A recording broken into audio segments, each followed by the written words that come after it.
Ladies and gentlemen, boys and girls, welcome to another live stream. This is a call-in show. We haven't done one of these for several months. Usually every Saturday I go live with members of Copilot CRM for office hours. But today I figured we'd go back to the original call-in show. So if you have a question and you'd like to call in, call this number right here, 361-733 3332 while people are showing up. If you haven't got a copy of the book, highly recommend. You can get it for free on the podcast if you like to listen to it. You can buy it on Audible if you like Audible. You can get it for $1 on Kindle if you want to read it. Or you can buy the hardcover. I think it's $23 or $22, something like that. So highly recommend. Check it out on Amazon. I think you'll like it. There's very tactical things inside of here. It'll take you about 5 hours to listen to. If you're a fast reader, you'll probably go a lot faster through the book. Halfway through the book, I do give away a course, so it's free. If you just have to get to the middle of the book. So that is the book. All right. If you have questions, feel free to give me a call, 361-733-3332. We're going to prioritize people on the phone lines today. I think it's been at least 5 months since we did one of these. So thank you for everyone hopping on this wonderful Saturday. Also, if you haven't already, make sure you sign up for Blue Collar Summit, bluecollarsummit.com. It's coming up in January. The site is brand new, brand spanking new. I'm going to be leading a whole day workshop. It's a 3-day event, Thursday, Friday, and Saturday.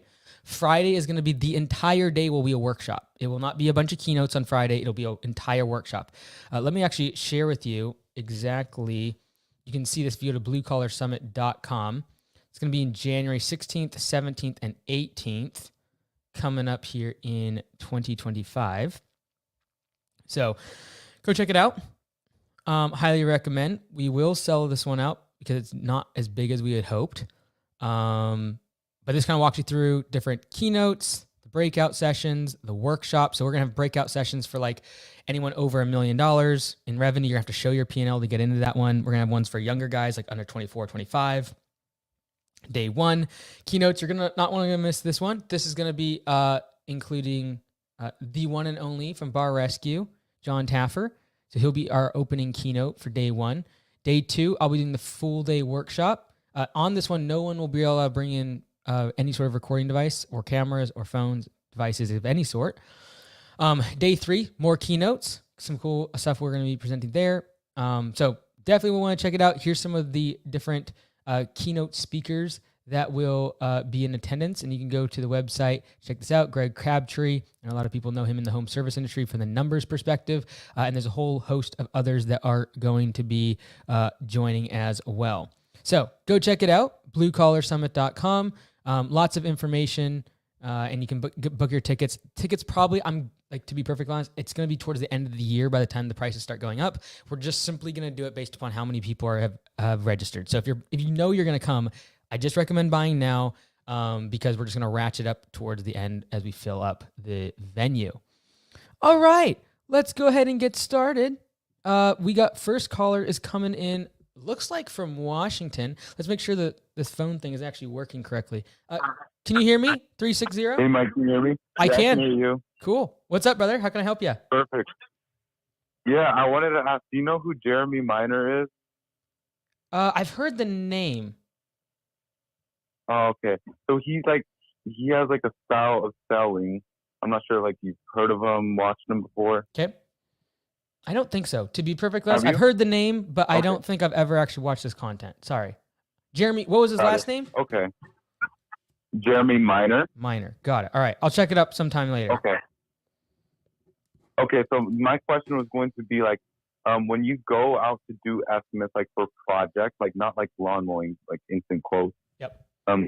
What is like that process so they can actually so you can avoid any like objections and things like that that you used to use when you did go out to do like in-person estimates like that? Yeah, so there's several. Go ahead.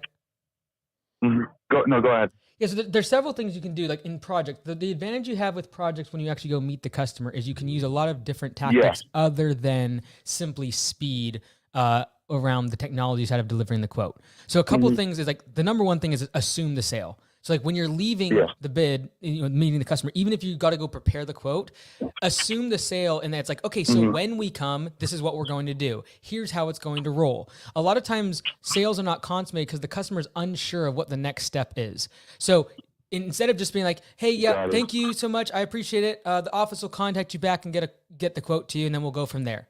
Instead of saying that, it's just like, okay, so thanks so much. I'm gonna make a video for the crew so that when they're here, they know exactly what to do. I'll mention X, Y, and Z that we talked about that you really were specific about. And then I'm gonna get that over to the office. They're gonna send a quote to you within 24 hours, and then they'll get you on the schedule as soon as you get that deposit paid. So just assuming that that is all going to happen and then walking them through the next step of the process is the advantage you have of having that in-person contact. Okay. Okay. Yeah, and that's why I asked like if you knew Jeremy Minor, because what he says is like assuming the sale is kind of like it makes them feel like, oh, what the heck? They're just, it's like like you sound pushy, and it makes them not want to go with you. Only if you haven't built up the but- rapport. Only if you haven't built up the rapport and the relationship Okay.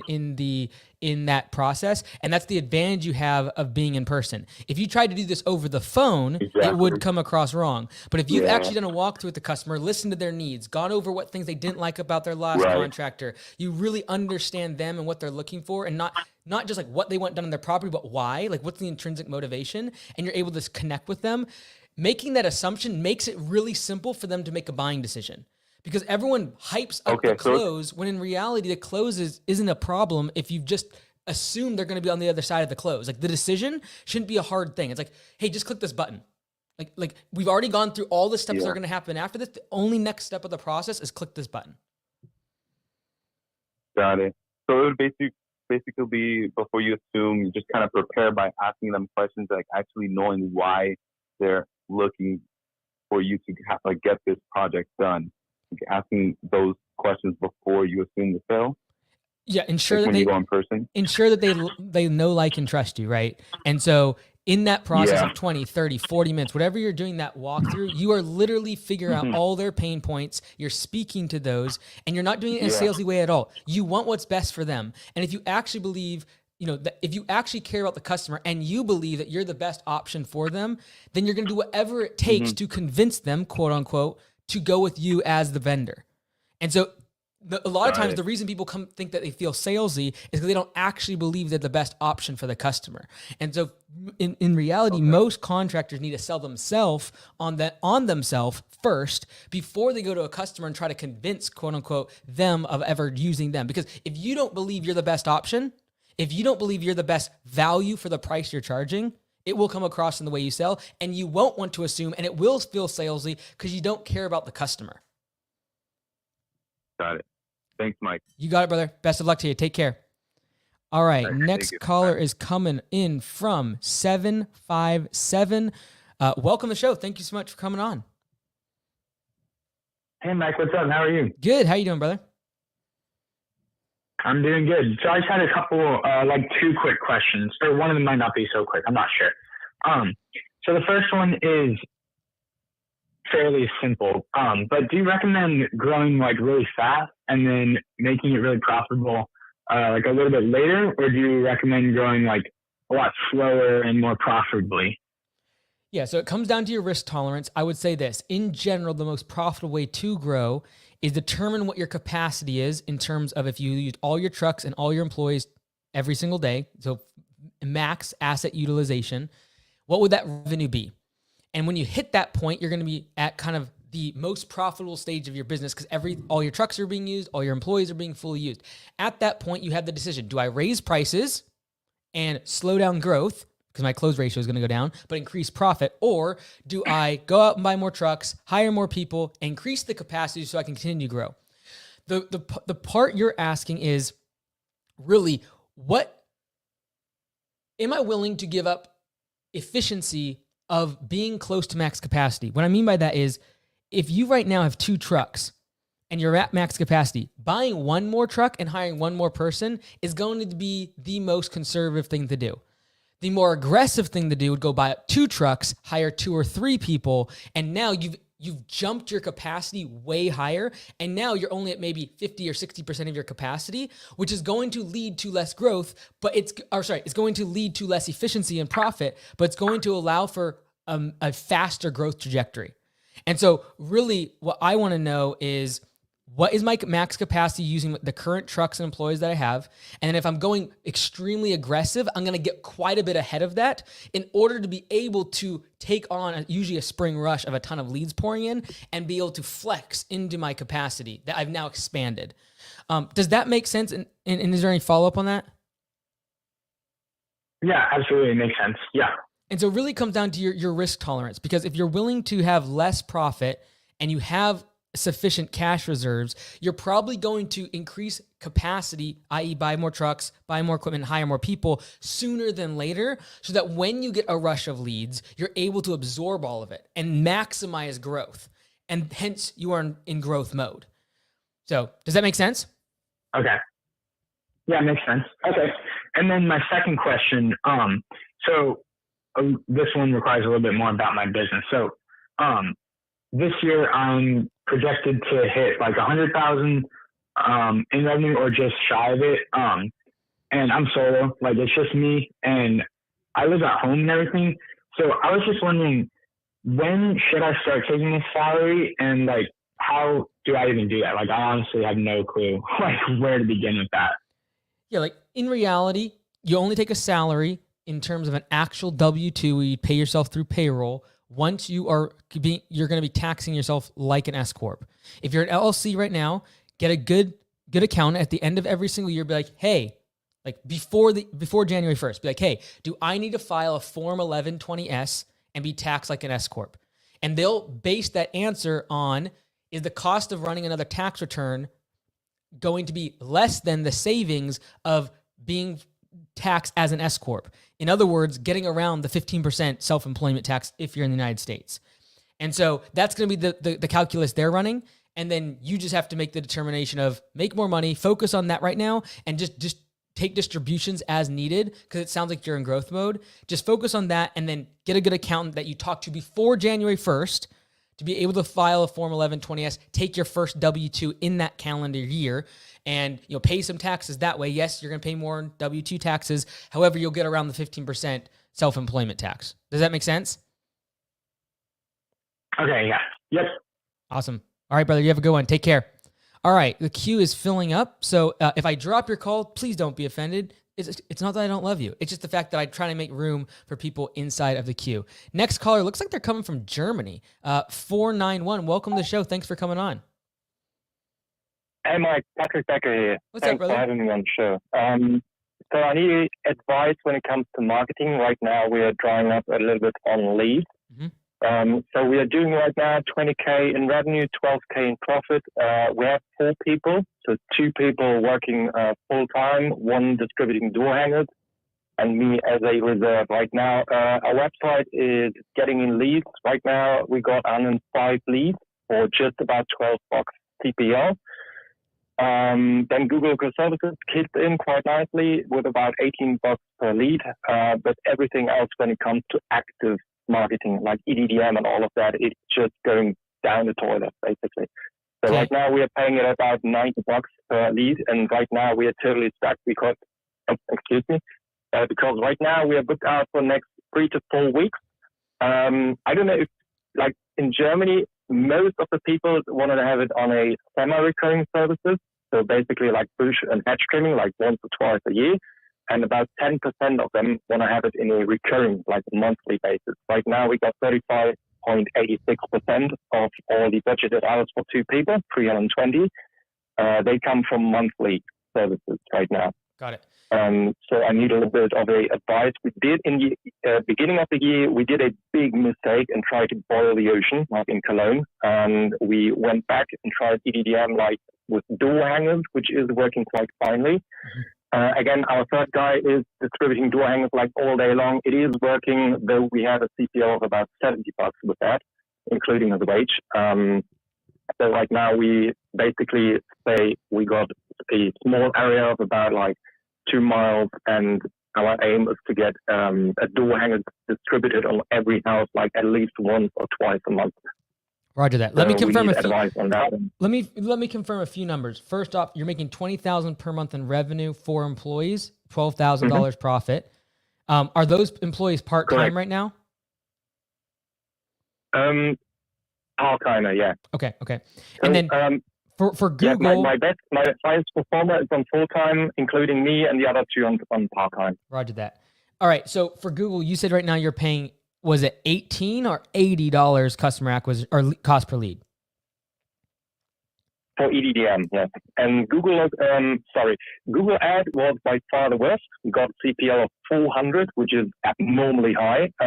Facebook, we did try in last year, ended up at 90 CPL. So we dropped that one as well. We didn't even try that.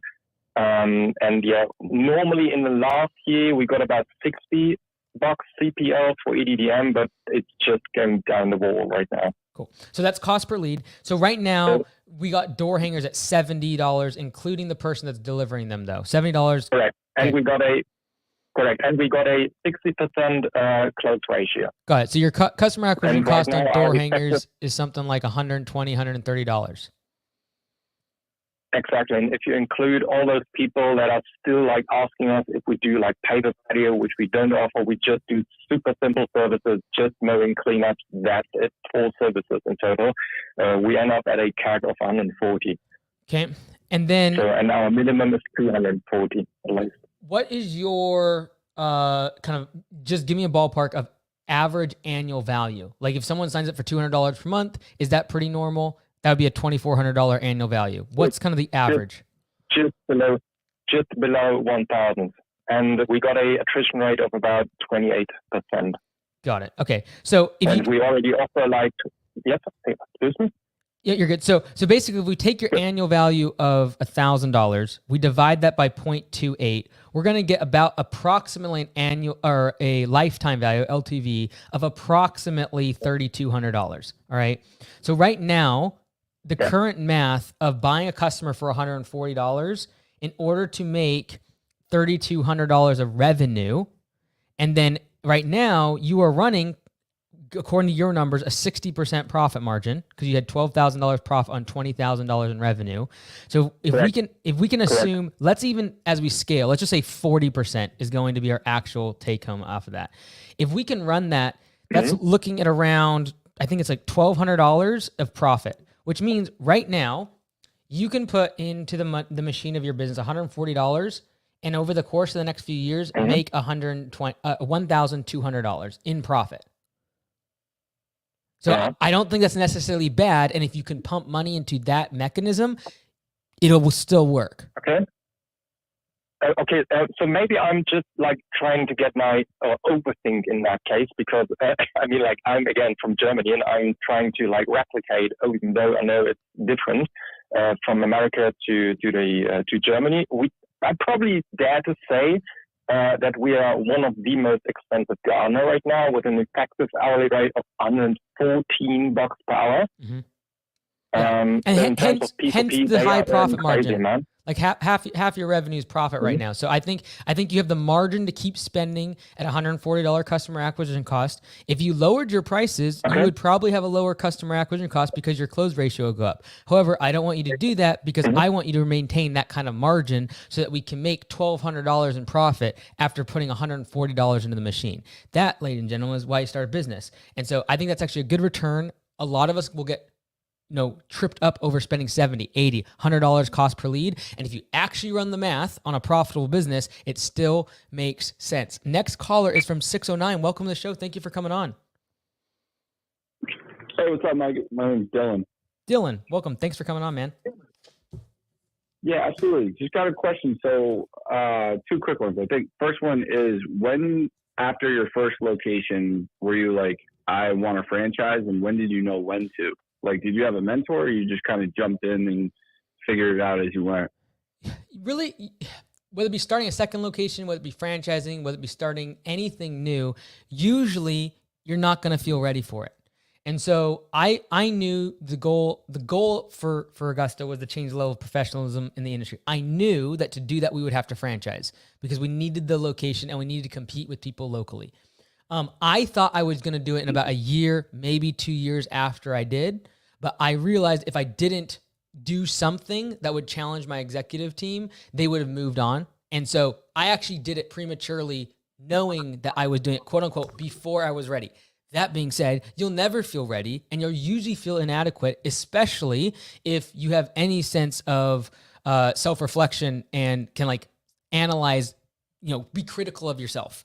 And so usually we have two extremes. We have people that have uninformed optimism and just jump into everything. And then the flip side, we have people that, if you actually are self-aware enough, usually will doubt yourself because you always will feel inadequate and you'll always feel unprepared and you'll always feel not ready. So for you, are you considering a second location? Are you considering franchising? What's your thought? I'm considering franchising. I really like, I don't know, I kind of have the same passion as you. I just think a lot of the landscaping industry is just a couple guys who just have a push mower and stuff and just want to make money, but the rest of, other people who actually want the professionalism side of things and all of that, it really shows. And, I just want more guys in this industry to where we're not looked at as, just like, oh, you're a landscaper. Like how I want to be looked at like electricians, like plumbers, like those guys, like a legit company, a legit industry, I mean. Totally. And so I'm really passionate about the same thing as you. I think it's just more like, I get stuck in the how to go about it, but it's kind of dumb because, I got to the points where I'm at right now just by learning, just jumping in, like the majority of us. But I think it's more just like the question of like, because when I listen to all your podcasts and everything, you have so much knowledge on like what you're talking about with like taxes and everything like that. And I'm like, where did this guy go to learn all this stuff? Like, did you have a mentor? Did you just jump right in? You just learned it? Because I know I can take MBA courses. I listen to as many books as I possibly can. But I always feel like it's just, I'm lacking the knowledge, if that makes sense. So I don't know. Did you have a mentor like when you start like the second location, or you just did it yourself? Either way is impressive. Just curious. Yeah, it's like I didn't have any sort of mentor coach until last year. And in part because anyone that is going to be so far above you that you want to actually pay to be around usually will not talk to you unless they can get value from you. And that value is going to come in the form of either A, lots of money, B, some sort of equity, or C, they just want to see you succeed and then be able to co-sign on your success and be like, hey, it's part of why they are successful is because of me. And so most of us need to just focus on creating evidence of success in order to attract a great mentor. Like a great mentor, if they're good, if they're great, they have tons of people wanting to be mentored, but that want them to mentor them. And so it is never a matter, like my coach, for example, hasn't taken clients for ages, and like to become a client is basically impossible. So why would he take me? First off, not really sure. Secondly, there needs to be evidence of success that when they look at the track record of what you're doing and executing on, they're like, okay, if I pour my fuel on that, they'll become way better. And so, but back then I was still creating the resume required in order to be able to attract a mentor into my life. And so I think most of us just need to focus on that and is like create a resume that is undeniably better than anyone else in the industry. And to do that, you're on the right path, books, podcasts, etc. And if you can make your passion this thing called business, and you love reading annual reports and you love documentaries about entrepreneurs and you love these books, it becomes your passion and your hobby instead of any other hobby that fills people's time. And so I just simply have done more reps, not because I am, more gung-ho about making more money, but simply because I love this stuff. It's like, if I go on a vacation, I would just read annual reports. I would just look at numbers and data. I would just run experiments using software. That's what I would do for fun. And so it's not that I'm better. It's simply a matter of I've been gifted this weird DNA that loves this stuff. All right, next caller is from 225. Welcome to the show. Thanks for coming on. Hey, Mike. My name is Robert Lowry Dufour. I'm actually from Baton Rouge, Louisiana. I just recently found out about you, right? You, Alex Hormozi, Tommy Mello, probably like the three people I'm consuming content from right now. Just saw the breakdown, the turnaround on the pool business. So I appreciate you doing that.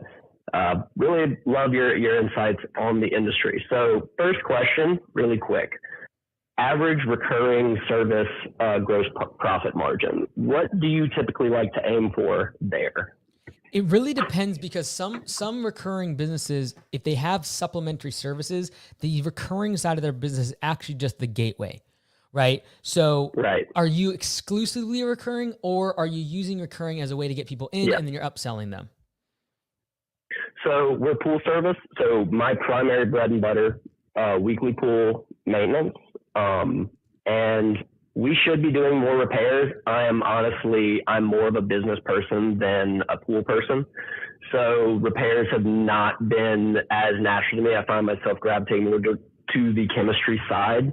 I used to be in a partnership. It ended this year. And so I'm in a bit of a transition period with my business. I launched this new one with the existing customers, half of the existing customers that we had with the old business.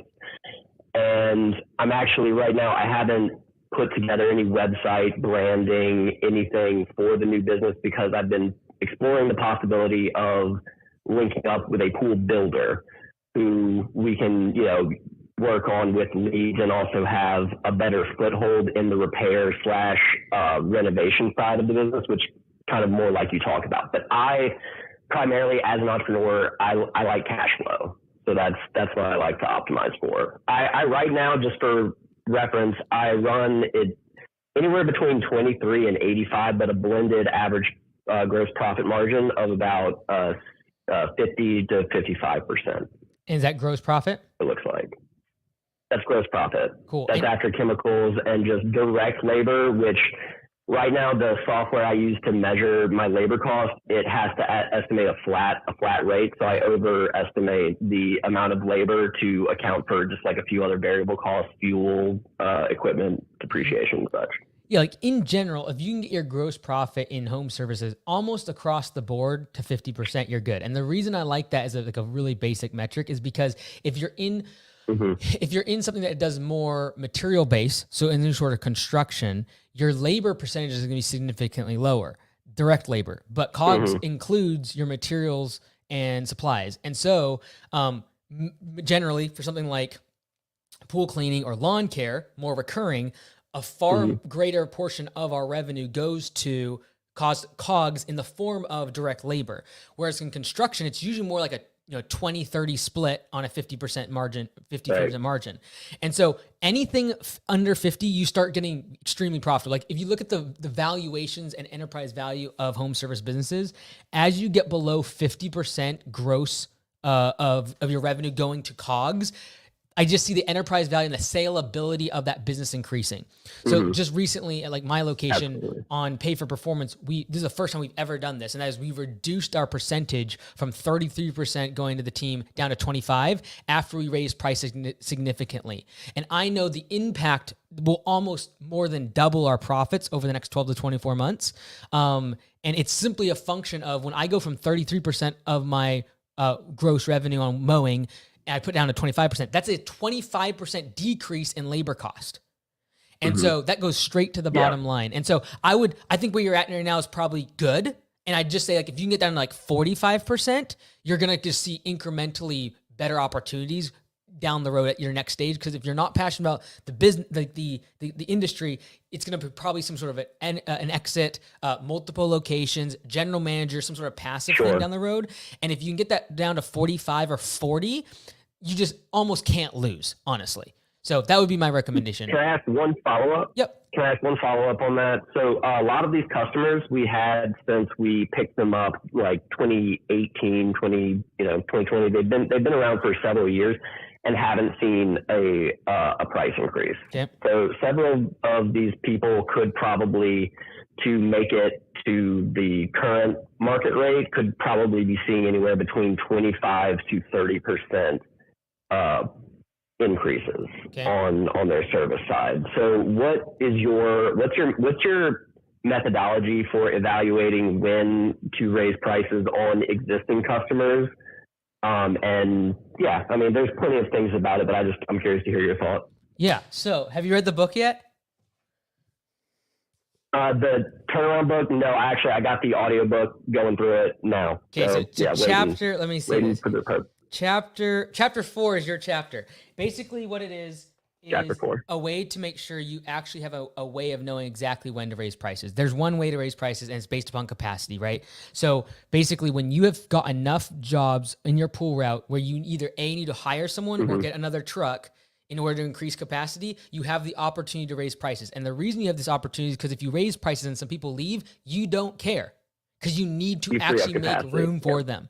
And so that chapter will kind of walk you through how to determine what your capacity is. And then when you hit that, the more, so I would love to track this one day. The more time someone hits capacity, I can guarantee you their profits and their growth percentages are way higher, because it gives you the opportunity to actually move those levers by either raising price, increasing profits, or B, growing the business.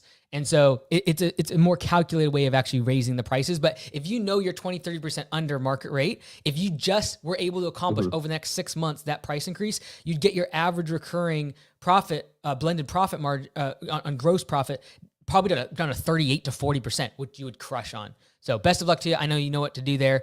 Great work. Next caller is coming in from 205. Sorry for the long hold time. It is like 20 minutes been in the queue. So thanks so much for waiting. 205. Hello? Hey, what's up? How's it going? Hey, good. Okay, so yeah, you're on my call. Let me put you. Okay, can you hear me good now? I can hear you. You're good. Okay. So, right now my question is, I have a labor rate of that's like 38% to 41%. Okay. That I'm paying my employees for labor, And is that and I just got P for P, and I'm going to implement P for P. Okay. And so I was wondering, like, our route density is not that good, and then we're thinking about getting a 2-0 turn, stop push mowing, just don't push mow anymore, because in my area the properties are big. So I was wondering if I should kind of set the P for P percentage at like 35% and give them tell them hey, we're gonna get another 0 turn soon. This is I guess what y'all gotta strive for, or should I put out 40% to make them get the P for P bonus, and I guess that motivates them? Great question. Yeah. So basically it comes down to this. Right now, when you say you're paying 38 to 40%, are you considering that 38 to 40% of labor revenue or all of your revenue right now? Labor revenue only. Okay, great. Fantastic. So this makes it really easy. And then the next question is this, and I know this is like a weird question to ask. Is the business making a lot of profit and you want to give back to your team? Or is the business struggling from a profit percentage and the team is decently making money? Struggling from a profit percentage, and the team, we're paying $1 more than the average pay right here for Alabama. Okay, fantastic. What area of Alabama? Because I know that area pretty well. Down south of Birmingham, Hoover, Alabama, Pelham, Alabama.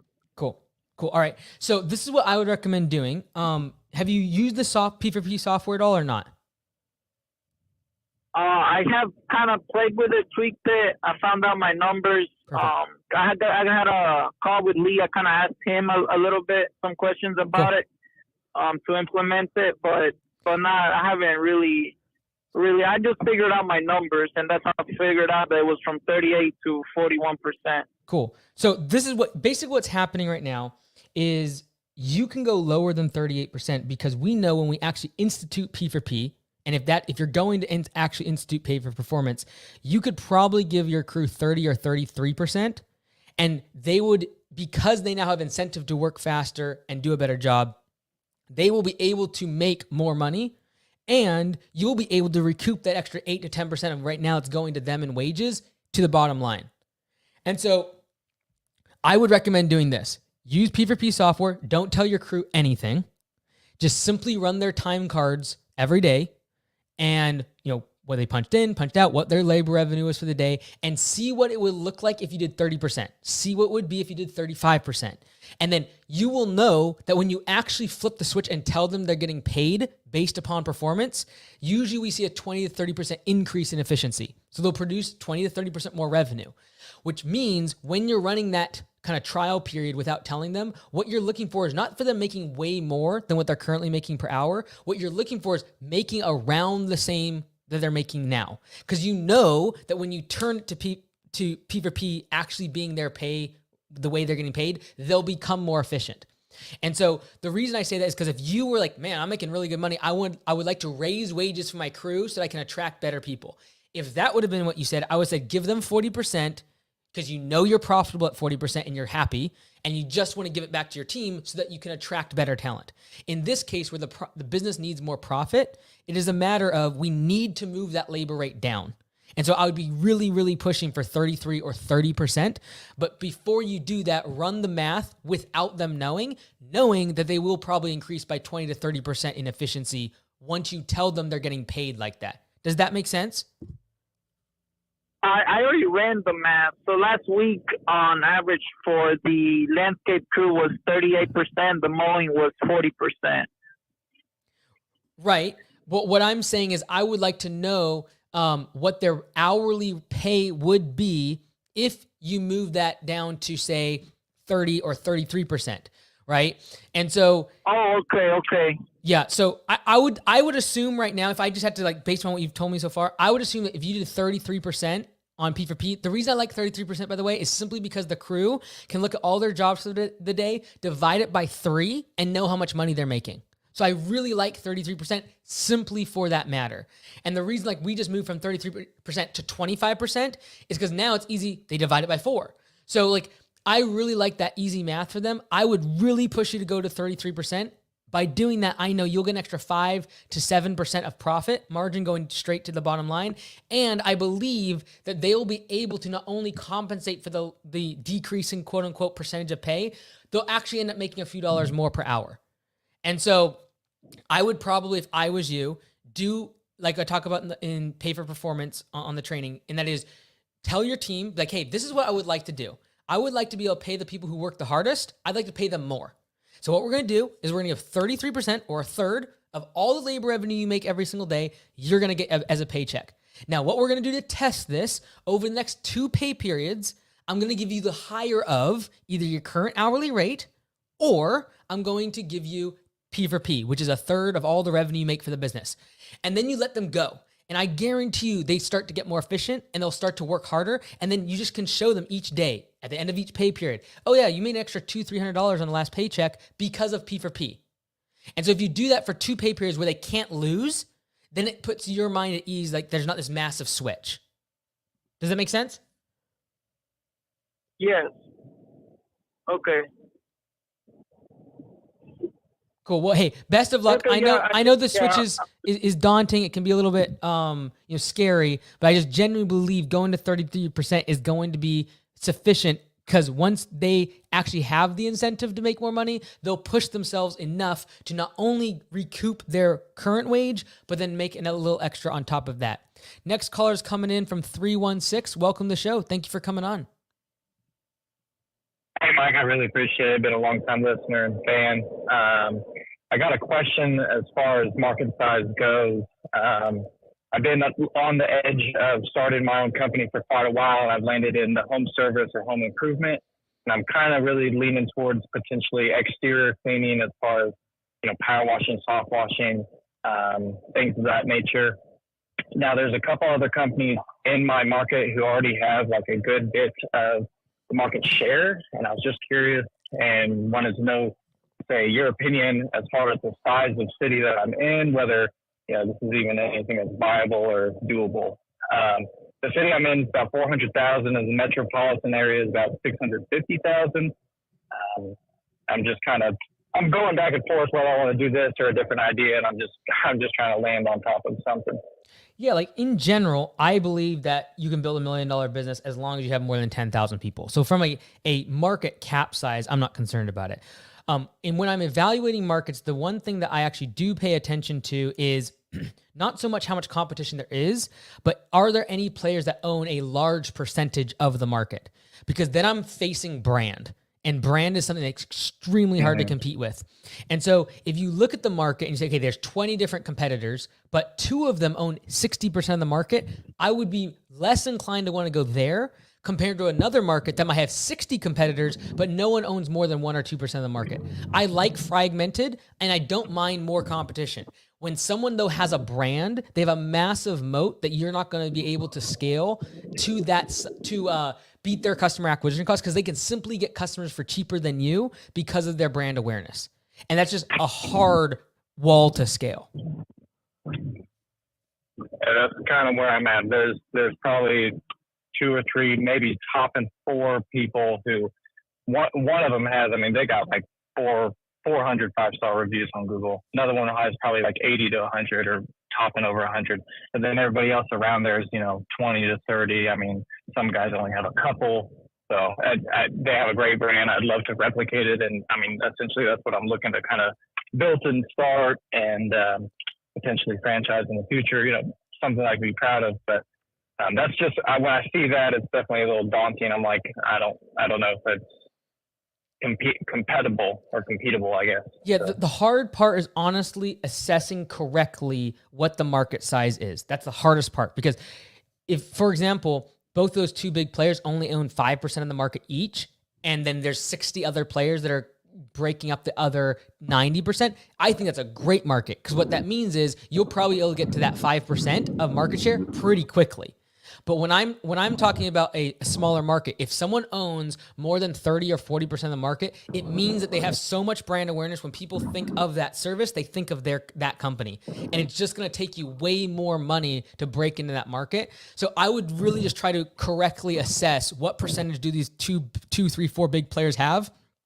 Because if they did it, there's a good chance you can, if you just simply follow the correct recipe, which as you probably know, it's like they have their trucks wrapped, they're insured, they have a great website, they have people to answer the phone. Boom, you probably have yourself $1 million business. It's just correctly assessing what the market size is actually the most challenging part. And so I would look through all the competition and I'd just ask, can I become one of the 4 really fast? Because 90% of the market is split up and fragmented over the course of a ton of different competition. Next caller is coming from 978. Welcome to the show, brother. Hey, Mike, can you hear me all right? I can, Mr. Brandon. How you doing, brother? Phenomenal, Mike. Good to hear from you again. So it's Brandon over at Simply Lawn Care, Massachusetts, your favorite turnaround. Quick question for you, quick synopsis.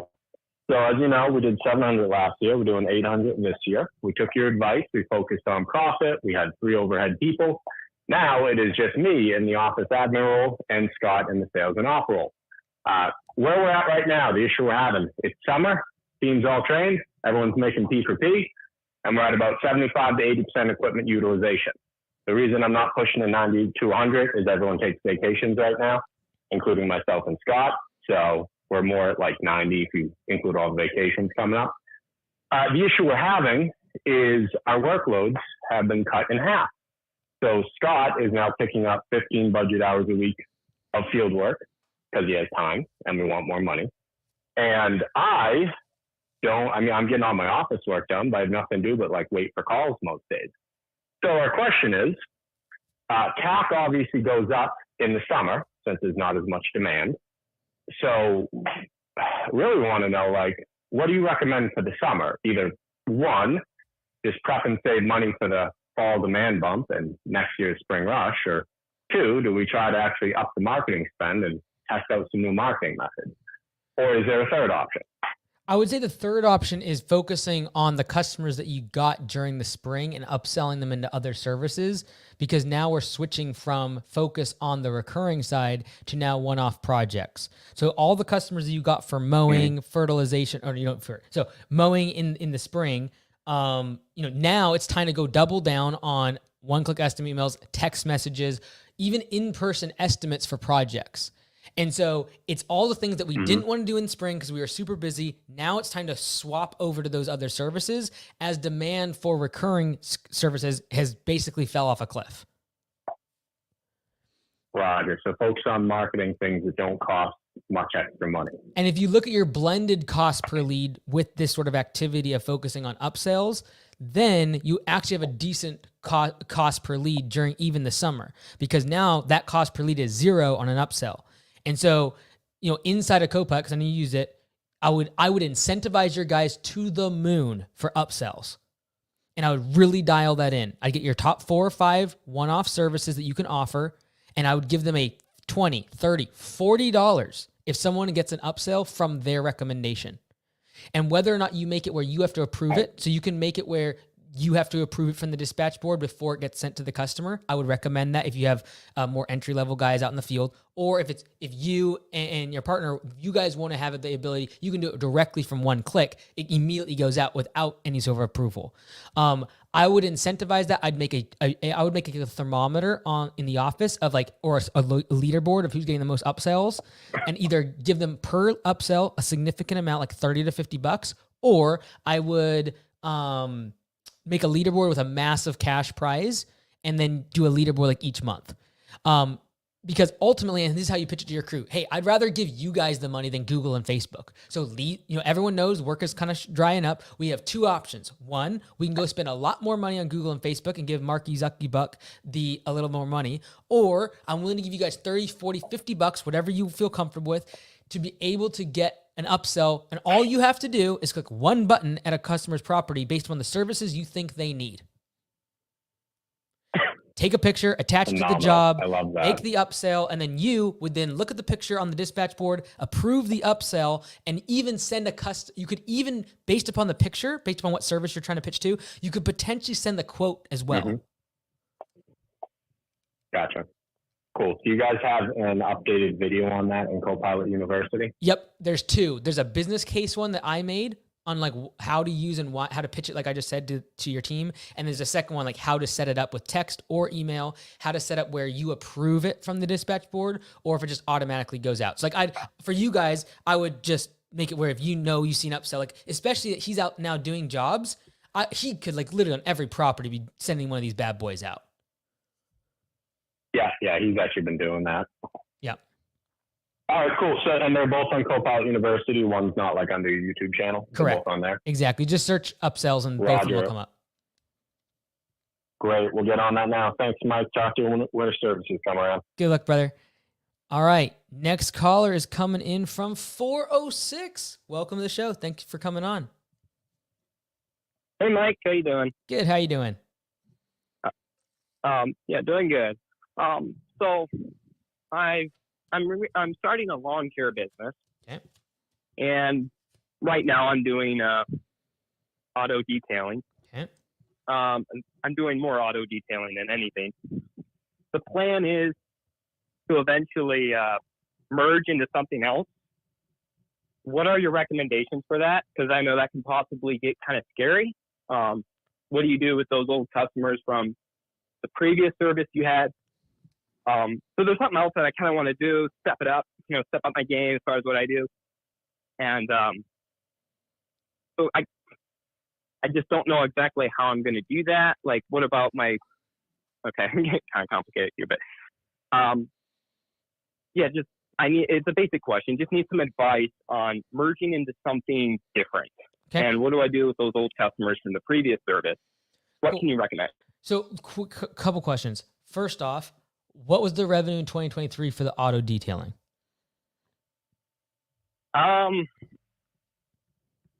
Okay, so I just got started, and I'm not bringing in a lot. I just got started. Got it. Okay, you're fine. You're fine. Okay, so just got started with auto detailing. Now you're thinking of switching to lawn care. What's the reason for that? Yeah. Okay, so actually, I apologize. I'm actually doing. I kind of got out of lawn care and into detailing. Okay. And lawn care didn't quite work, so I kind of switched over to detailing. So I apologize for the confusion. You're good. But eventually, I want to step it up to more of a more weed control, more home improvement service eventually in the future. And but I don't see that coming anytime too soon. So I've just kind of done the detailing. And so what makes you think that this time around is going to be different than the last? Like, what are you going to do differently now compared to last time when you did lawn care and it didn't work? You mean with the detailing? Or so you did lawn care, you switched over to detailing, now you're going back to lawn care. Yeah. What are you going to do differently now with lawn care to make it work compared to last time when it, quote, didn't? I kind of had a bad system as far as doing it. I'm just an independent contractor in my area. I'm not like I don't have a business. It's just independent contracting. Okay. And I guess kind of like one of my main concerns is, what do I do with those previous customers? Like if I get out of detailing or vice versa, like a safe way to merge into a different business. Yeah. So I don't kind of where I'm at right now. I don't think there's a ton of crossover in the way that like you're going to get a bunch of jobs. Here's the thing. How many people are in your database for auto detailing? Like how many contacts do you have? What was that again? I'm sorry. How many contacts do you have? So this month I think has been around, again, I just got started. So this month I think has been around 5, 6 or something like that. Yeah. So let's just say that you have 40 or 50 contacts from all of your mobile detailing business. I don't believe that's a make or break, however you address moving into lawn care. Because first off, there's not going to be a ton of crossover. I would say in general, if someone's having their car cleaned out by you, they're also going to have a lawn care guide though. So take the contacts, send them all an email, be like, hey, I'm switching to a lawn care business. If you like me clean your car, you're going to love me taking care of your property. You might get a few customers from it, but I don't think it's a make or break. Like I would make the decision to switch to lawn care based upon your passions, based upon you having more knowledge than last time. I would also really strongly recommend getting away from being an independent contractor and moving into your own business so that you can get more of the margin. It's also going to be more reputable. You can start a website, you can get insurance, and then you can demand a much higher premium in terms of price. And so doing those things is probably where I'd start. And then in terms of like the crossover with past customers from the auto detailing, flip a coin. I just don't think making that decision based upon how the previous customers are going to react, I don't think that's the decision maker. I think if you're going to switch to lawn care, there's probably some crossover though, and I would keep those contacts. I would move them into your new CRM, send them a blast email when you start with the lawn care and be like, hey, no, I'm switching over to lawn care. I'm no longer doing detailing, or maybe you're doing both for a while. That's fine. But like, I would just try, but don't get hung up on whether or not that's going to be the make or break. Next caller is from 469. Welcome to the show. Thanks for coming on. Thank you. Hey, Mike. I've got 2 questions for you. So my first question was, how do I figure out my marketing budget for the next spring rush? Okay. And so this year, 2024, what do you expect in terms of revenue? 300,000. Okay. And then what do we expect in terms of profit after you pay yourself a reasonable salary? Right now we're at about like 37% profit before paying myself. So maybe 50, 60 grand, something like that. Yeah, probably 60 grand. Okay, cool. All right. So then what is the eventual goal for the business? Like obviously everyone wants to make more money, but what do you think next year realistically you want to grow to? So revenue, I want to shoot for 500,000. Okay. That would be my goal. Okay. But I guess overall goal is to open up multiple locations for my business.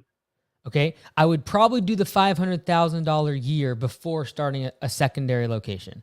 And so let's shoot for that. So basically you want to increase revenue by 200K.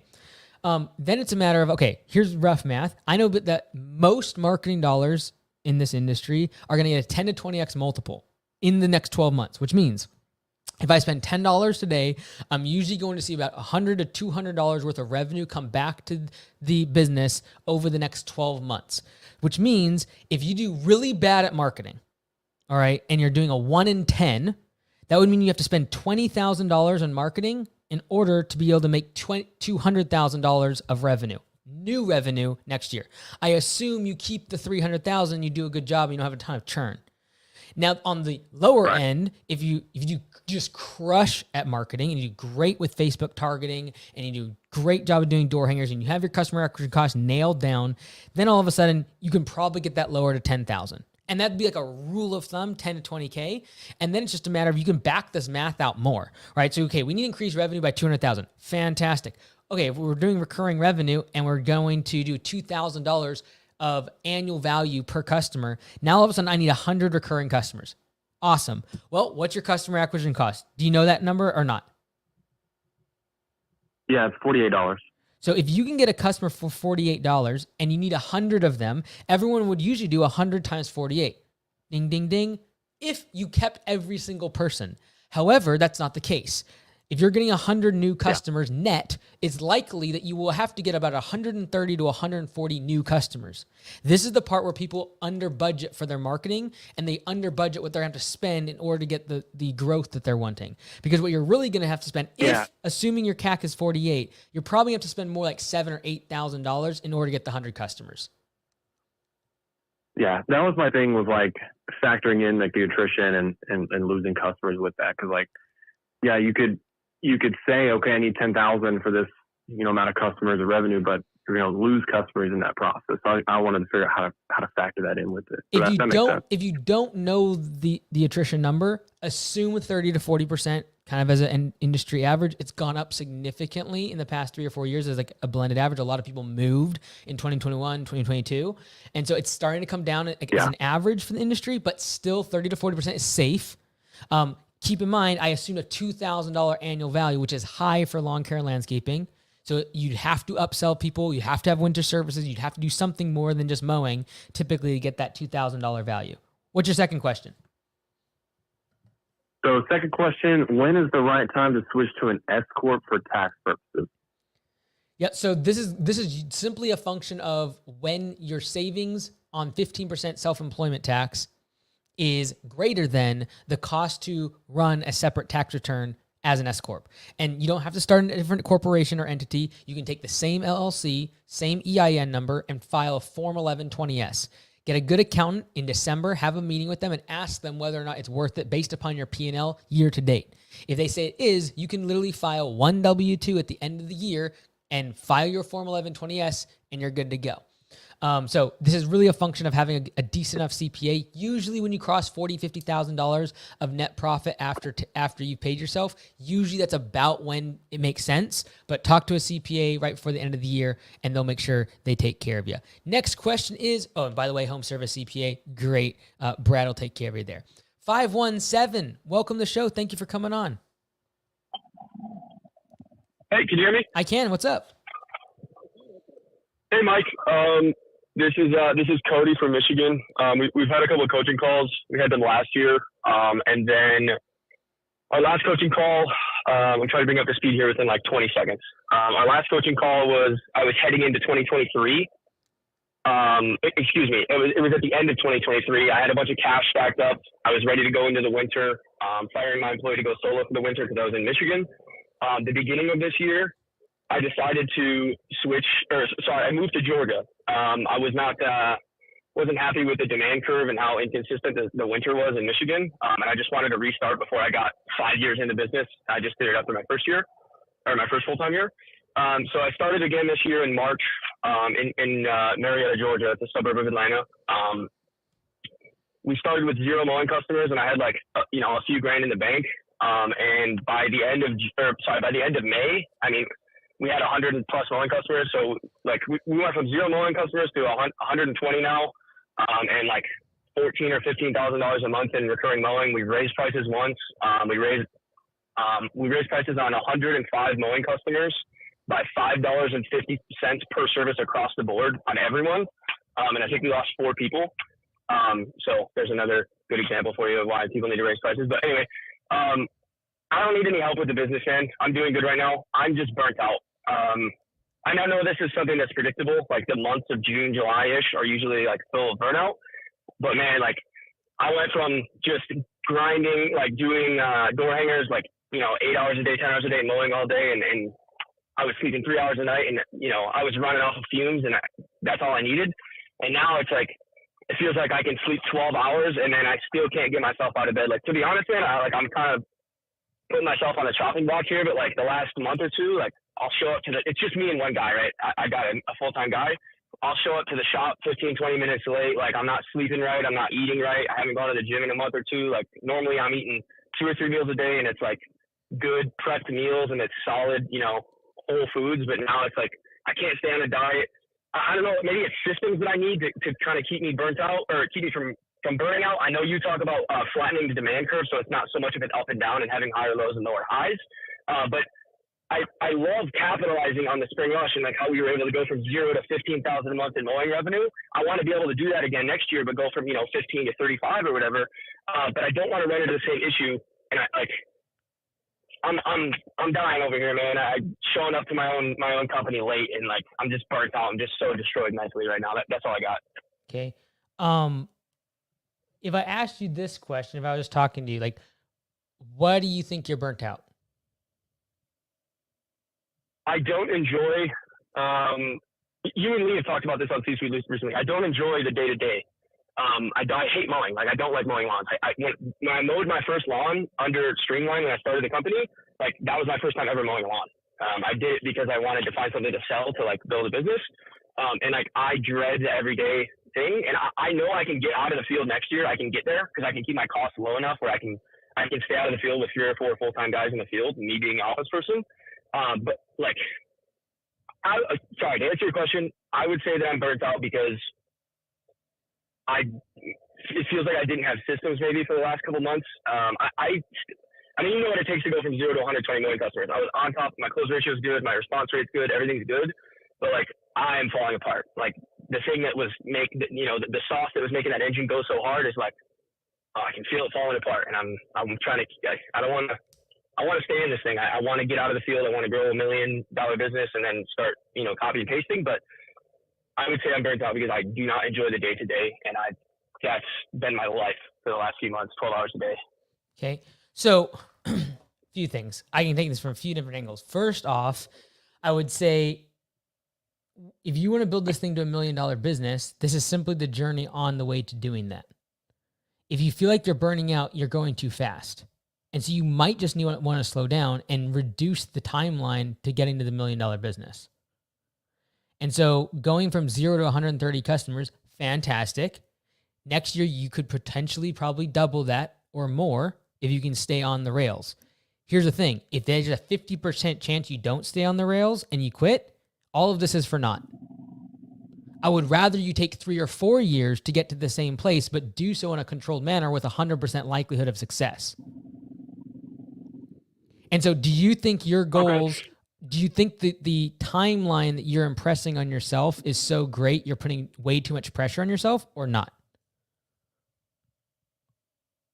To be honest with you, I don't think so. I think where the burnout started to happen and where the lack of like me being there, being at our shop 15 minutes early and literally working until the sun goes down and like I will not go back to the shop until my employee is done, like that type, like being a true leader. Like I just haven't been the leader that I have been the last month or two. And I believe it's just because I'm burnt out. I don't mean to throw an excuse on it, but do you think that it's worth me trying to explore like systems to implement or maybe like reading books or trying to get knowledge in a different area of my life that may improve this so that I can keep the same timeline, but like tweak the thing that I dread every day is mowing lawns, man. I love selling. I love talking to customers on the phone. I love dealing with the employee. I love like talking to him every day and like being his leader and seeing him trust the decisions I make. I love it. But like, it's literally just cutting grass. Like I hate it, man. Like doing it 12 hours a day for the last 2 or 3 years after like already not liking it. I just like, I'm making myself hate it almost. So this is my question. So like, I feel like going slower is going to keep me in the field longer, which is going to make me hate it more, if that makes any sense. Right. So this might come across as tough love, but just take it for like the love I have in my heart for you. Okay. So it is. Yeah, I got you, man. And that is this. Is it simply the recipe required to get where you want to go? Like, I didn't enjoy doing lawns, and I did it for 6 years. And I did it despite having massive amounts of allergies and hating every single minute of it. But like, you're going to either hate mowing lawns or you're going to hate not having the goals and the success that you want to have. So which one do you hate more is going to be the one that wins. Like either you're going to stay in this because you hate where you're currently at in terms of money, in terms of finances, in terms of opportunities, in terms of success, or you're going to hate mowing grass so much that you quit. And having a really honest conversation of which one you actually despise more will probably be the thing that gives you the hunger to keep in the game. Because I hated being poor. Hated being poor. And I hated it a lot more than mowing grass. And not being able to breathe correctly because of my allergies. And I didn't take any medicine for it. And like, it was garbage. Like rashes and eyes swelling and throat swelling, all of that. But I hated being poor more. I appreciate you, Mike. Thank you, man. Okay, love you, brother. Take care. Love you, man. Peace. Whew.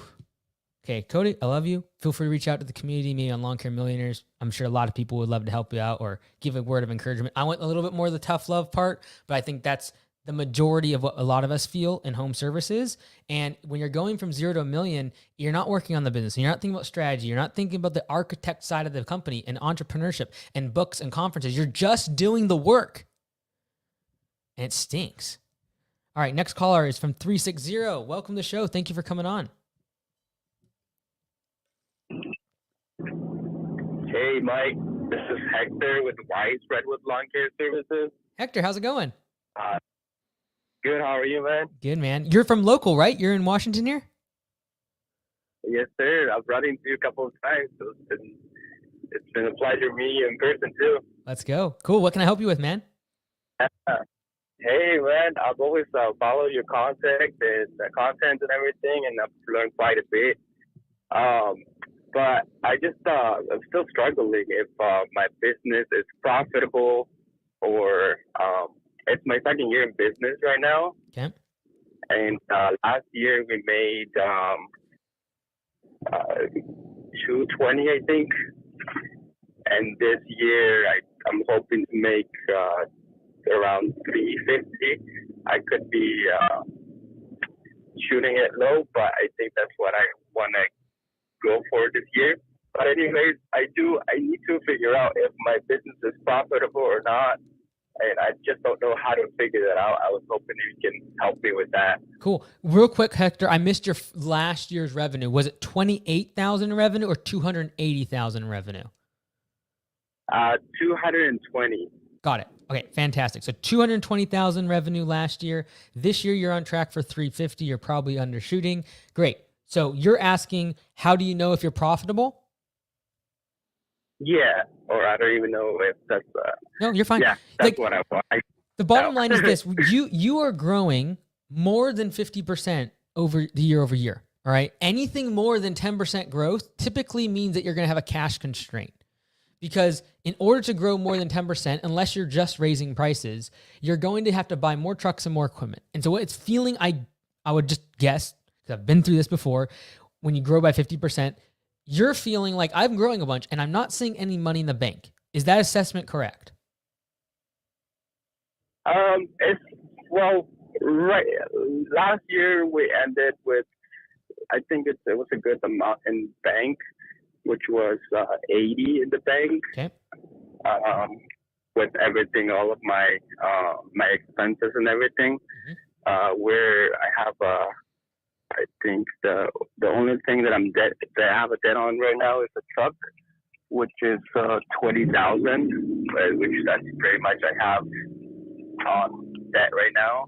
And we have, I don't know if that makes any sense. And then in your cash reserves right now, 80,000 last year. This year, has it gone up? Has it gone down? Where is it at now? We're at between 120, 140. Cool. So I can tell you this: you are profitable. I know that for a fact. And if I take 80,000 and you're increasing just your actual cash reserves of $40,000, let's just say increase in cash reserves, on last year's revenue of 220, if you take 40,000 out of that, you're running around an 18% profit margin. Now, that's a really imprecise way to run your profit margin, though. And so this is when it's like, this is probably the time to really start thinking about like using something like QuickBooks to actually get a profit and loss statement every single month. Do you use something like QuickBooks right now? Hello? Can you hear me? Hello? Yeah, I can hear you. Cool. Are you using QuickBooks right now, Hector, or not yet? Not yet. I tried using it, but I started using it right at Spring Rush, so I wasn't able to dive into it to figure things out. So next year probably gonna look into it more like in the winter time and play with it. But right now I'm just using Yardbook right now, and it's working so far. Yeah. But As you wanna pass see the that report. 200,000 and you move more into now the manager side of the business and you start scaling up and having employees, you really will want to use something like QuickBooks to be able to connect your credit cards, your loan, your debts, your bank accounts, so that everything is flowing into one space, and then you just categorize, expenses, revenue, et cetera, and actually get an accurate P&L. Like every single month, I have reconciled bank statements for every single one of my businesses, and that's what I get. Like that's the one piece of data I need from every business is what's your profit and loss statement reconciled against the bank account. And the number one way to do that, just get QuickBooks account. It's expensive. Yes, I know. You're going to pay a few $100s, especially if you're running payroll through it. But that is the next step to actually really knowing what your profit percentages are. Next caller is coming in from 216. Welcome to the show. Thanks for coming on. Hey, Mike, how are you? I'm Ken from Cleveland, Ohio, and I guess I have two questions. I'm 21 years old. This is about our fourth year in business, roughly $250K annually. I do have one more year left of school, 6 guys working. It's myself and a partner, 2 full-time guys, and then 2 other just summer worker guys where we're home from school as well. And my question is, next year is going to be kind of the big year where I'm not going back to school.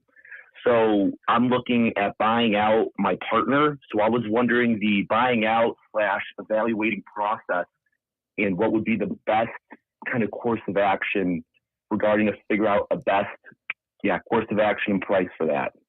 Cool. So, so are you trying to get rid of him or is he wanting to leave?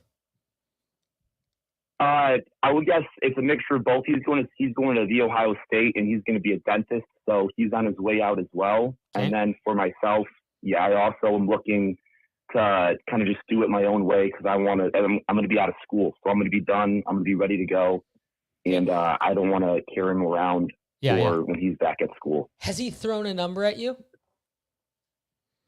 He is not. No. And we're both we grew up best friends, and we're both very, talking through this whole process with each other.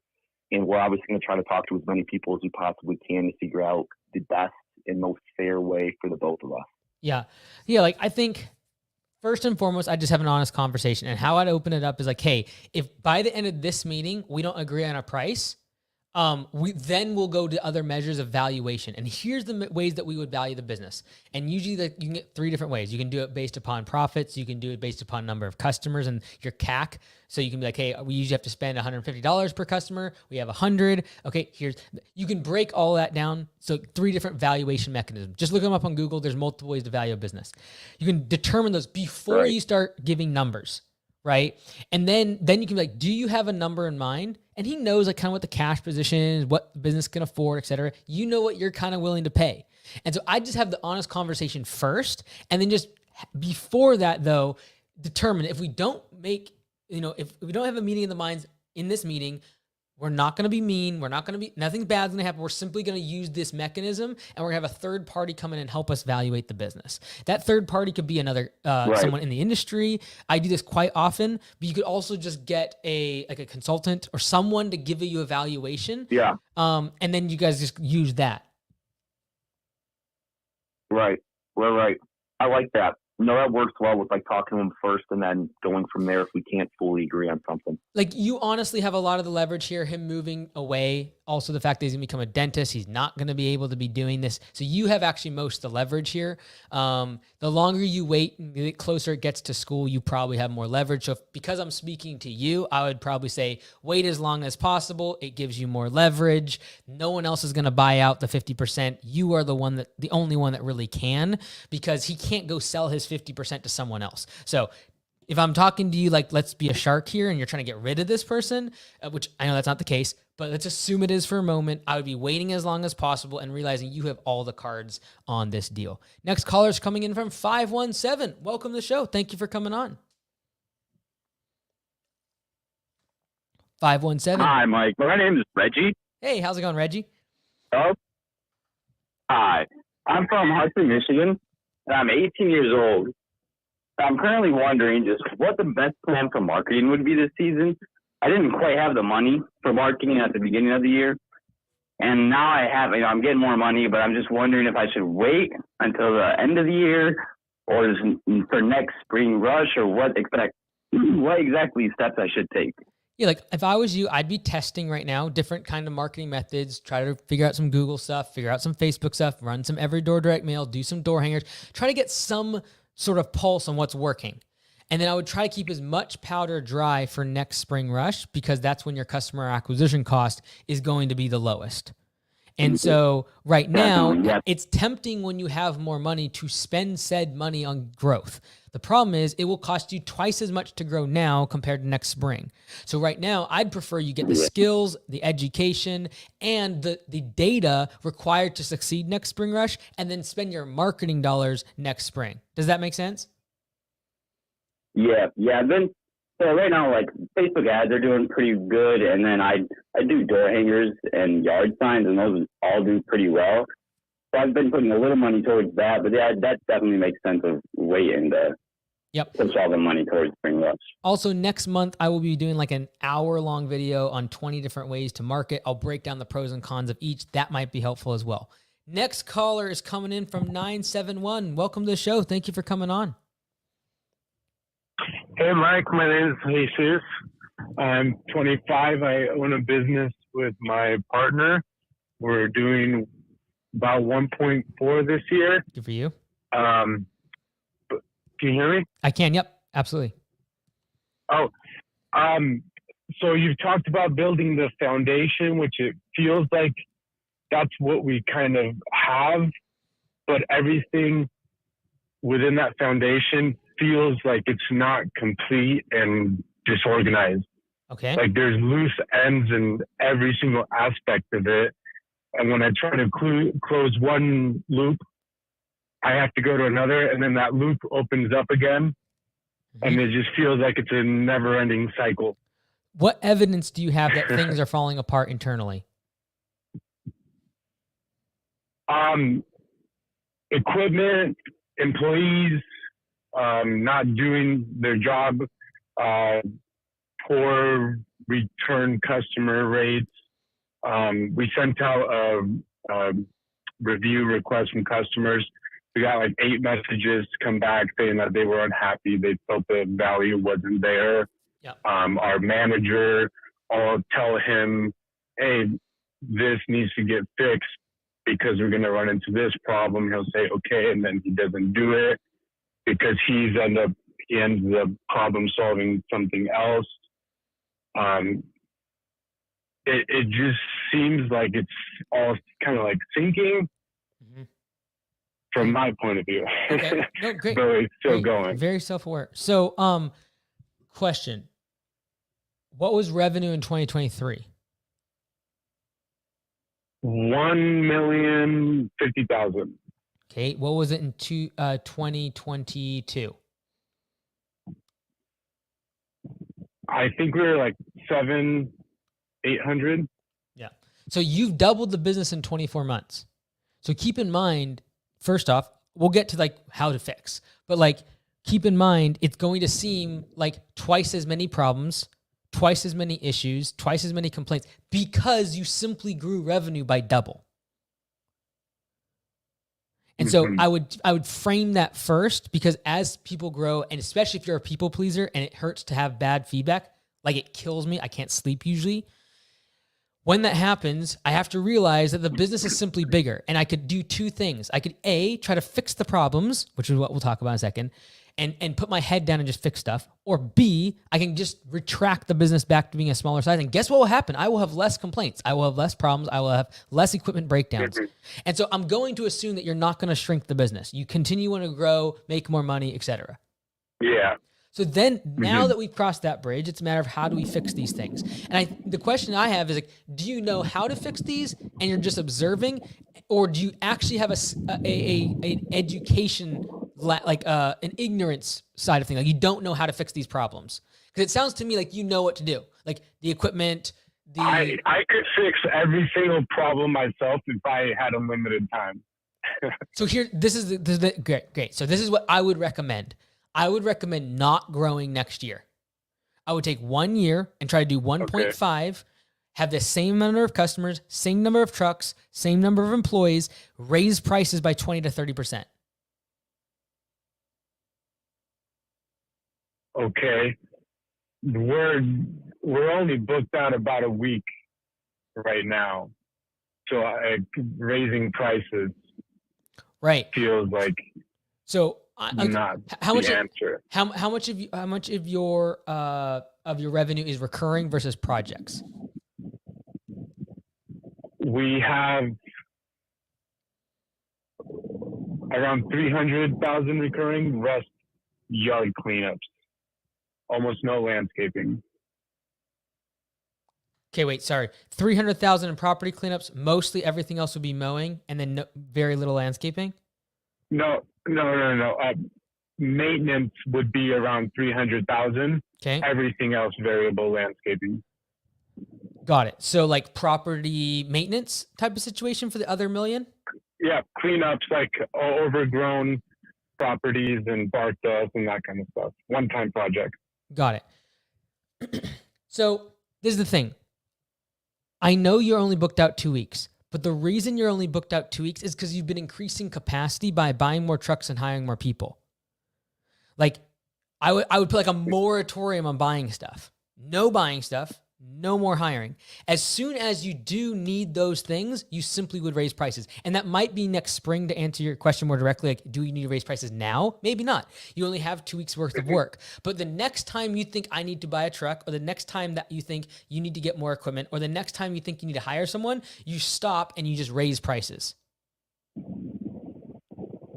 Okay. Because what's happened over the past 3 years is you have doubled the business, which means you're in massive growth mode. And in growth mode, you have massive amounts of pain. There's so many things that break simply due to the pace at which you are growing. Growth sucks cash, and growth creates chaos. And so if you have too much chaos, or you don't have enough cash, simply slow down growth.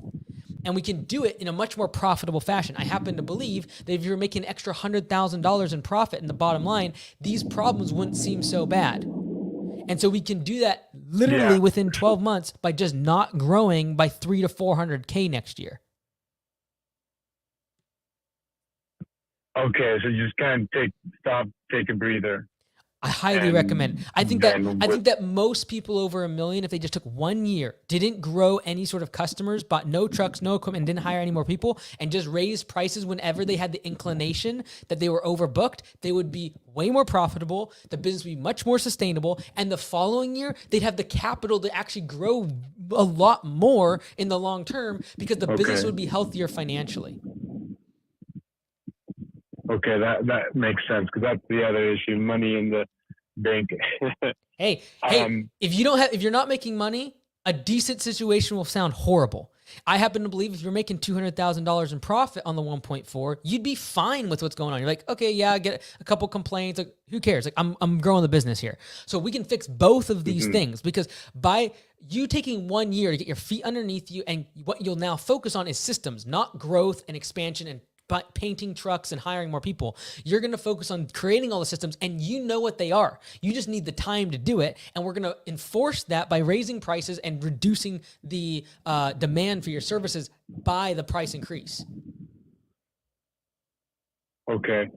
So if we're taking that breather, would you say because right now there's 2 owners, one doing sales. I'm kind of managing the crews and trying to train our operations manager to manage the crews.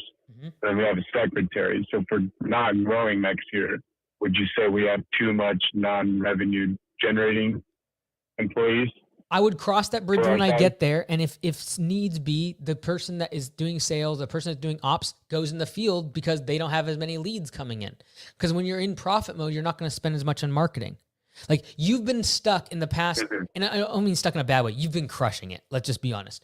But like, you've been stuck in growth mode, which is market, spend money, and then keep prices low to get more customers. And I know that simply by the fact that you said the 2 week thing, like you're trying to fill the schedule all the time.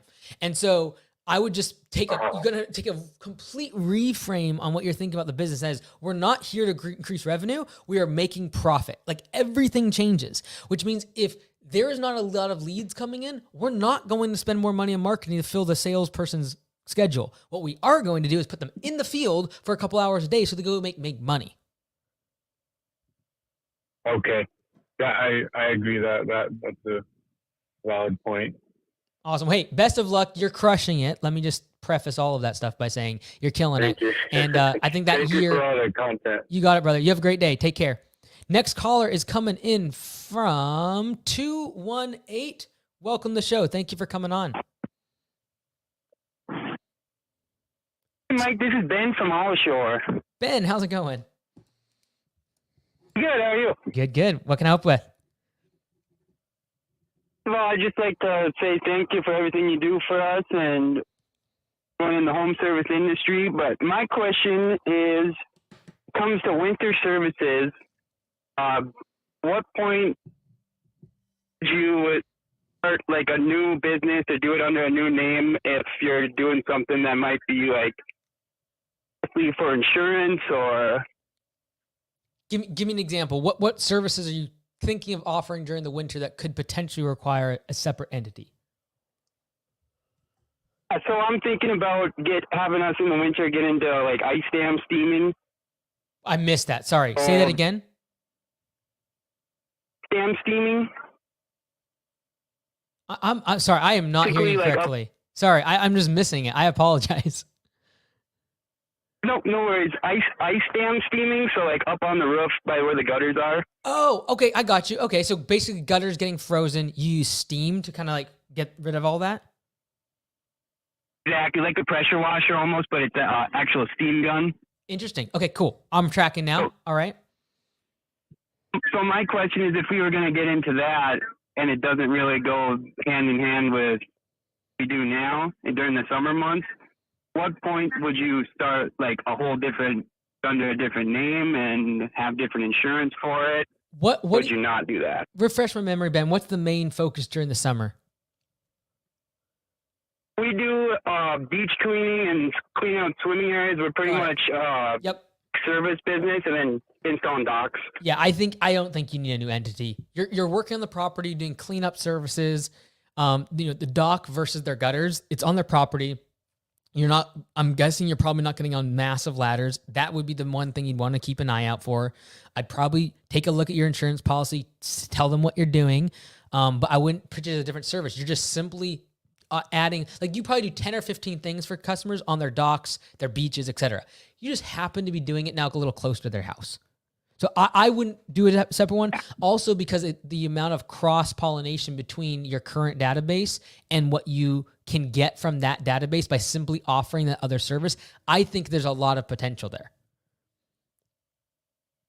Yeah. Did you want to split them up? Is that what your thought was before? Oh, I was just kind of wondering if you go like that far out with it, you're better off naming it something else. And I didn't know if people did that because of insurance reasons or if it was more of just for advertising and getting clients. Great point. This is a fantastic point. So this is what you could do. This is what I would probably do in your case. Is what we're doing with Augusta, right? So we have AugustaLights.com. No one's starting new entities, but we're running it from a customer-facing perspective as a different business. Because no one's looking up Augusta Lawn Care when they want their lights in. They're going to be searching for Christmas light installers. And so we started a new website, but everyone's entity is the same. And then you just add a DBA for the other service. And so we would add a that makes sense. DBA of Augusta Christmas lights. So I would probably go that direction. And if it blows up, maybe you consider doing it separately, but just make a new front end website. I'd call it Allshore Gutter something, Winter Gutters, or whatever, however people refer it to it. I'd be looking at your Google Analytics and like the search side of things to see what people are actually searching and then potentially make a new division. But I'd revolve it around the branding of Allshore so you can cross-pollinate. Make sense? Yep, gotcha. All right, brother. You have a good one. Take care. Next caller is coming in from... Oh, this is a caller from today already, so maybe I messed up on them. 216. Did you have another question? I apologize. Did I cut you off? I did, yeah. No, that's all good. And I guess before that, I meant to say it before, first and foremost, it is absolutely incredible of all the content you put out there between everything on YouTube and your books. When I'm reading both your books, just from start to finish, the business side of everything that you get into is incredible, especially how you're just giving it out on YouTube. Regardless, So my next kind of follow-up question was, so next year, if I do buy out my partner, or which is the plan to do, he's one dentist and I'm evaluating, et cetera, is something I'm heavily considering is, and it's a little ironic asking you, but I'd love to know like what my thought process should be and the pros and cons of considering joining a franchise. And I know it is ironic, again, asking yourself, but I'd love to hear your thoughts because I'm thinking like it's something definitely that's been on my mind, and I'd love to hear your thoughts and the questions I should be asking myself if it's something I should do or not. So I'm super biased. Let me just say that you should talk to franchisees of whatever franchise you're considering. I would say, first off, what skill deficiency or what are you going to gain from joining a franchise? And I think it's kind of interesting as well. I guess a lot of my thought process that comes through it all is that every single night, every single chance I get, I'm watching your content. And I even realize, like, since I'm so young in a business as well, I'm almost trying to copy and paste what you've done and implement it into my business each day. And then the thought is, like, it would make more sense just to kind of, don't beat them, but join them. But I think, like, with the franchise, it's the whole systems aspect of everything and how it can take so much. I mean, it's a lot of stuff that you say, but the whole, command center as well to take care of all the admin work, just to allow me to focus on selling and doing the actual work, just instead of having to split, put 2 to 3 hours a day just in the admin work after each day of working in the field, I think is incredibly valuable. And I guess my long-term goal is to hopefully eventually get out of the field. And I think with the ability to join a franchise that pretty much gives me a playbook to expedite that process, then kind of, going through the mud and trying to learn it on my own is incredibly valuable. Yeah, well, so from my perspective, I think the advantage for you joining a franchise like Augusta, for example, getting to 500,000, you'll probably save yourself a year by using Command Center. Once you pass 500,000, you can get yourself an office assistant. You can take a little bit more on internally, get a little more diversified. Great. But it'll probably save you a year there. I'll be honest. The best part about Augusta Nation is the community, right? Like the $1,200 that we charge per month will cover you got AugustaLights.com, you got the main website, all the marketing and the templates and the coaching. That's all great. And I could sell you on that. I'll be honest. The best part is the community because you have 150 other people, a lot of them which are very close to your age and where you're at in the business that are all doing the exact same systems. And so you get a bunch of people iterating on the exact same system and then telling everyone what's working because we're not competing with each other. And so that's probably, I would say, and then just talk to other owners. So there's pros and there's cons. There's cons because when I make a bad decision, it's going to affect you. Right? If I make a good decision, it'll affect you too. So you've got to kind of weigh these things out and realize that when you join a franchise, you are hooking yourself up to other people. What that means is in any community that if someone takes a bullet, it does impact you indirectly. Right? So if something bad happens to some other owner, it impacts you. It also means there's power in numbers. And that's why like a Buffalo group, when people are attacking, they all get together. That's what the community is born for. You get great ideas getting put forward. You get people iterating on, say, something like door hangers. It's like, what's working? Oh, this is working. Okay, great. Let's tweak this. And then we bring it to the media team. Let's tweak this. And so you get a bunch of people doing stuff. And that's the advantage. It is the community. And I would say to anyone thinking about joining a franchise, look at the community as the number one asset that you're tapping into to be able to accelerate your education and the growth of the business by not having to learn the mistakes of others. Does that make sense? Absolutely. It does. Yeah. And then I guess another question I have is, would you guys, even I do hope to buy out my partner, is it even an option to join Augusta or other franchises as a partnership? And then along with that, would I be able to, if I really was sold on joining Augusta or a different franchise, would you guys be able to help with the buying out process or be involved in that at all? Or would that be on my plate in order to kind of become a solo operator, get them out of the business, and then approach you guys? I would definitely do it beforehand. Like if you talk to Lee, for example, on the calls, he's done so many of the acquisition stuff. He could help with some of this stuff with the partner. Right. But I would recommend doing that before really for this reason. You're going to get a franchise license that will increase the valuation of the business. Then you got to bring that into the valuation with your partner. I think if I was you, I'd be waiting as long as possible before he leaves, knowing you have all the cards, because he's not going to be able to sell his 50% to anyone else. So I would use that. I would get him out of the deal and then just join. We allow partnerships, by the way. We do. Yes. But in this case, I would recommend for you to get rid of him, quote unquote, not in a bad way, just get him off the cap table and then join by yourself. Yep. Cool.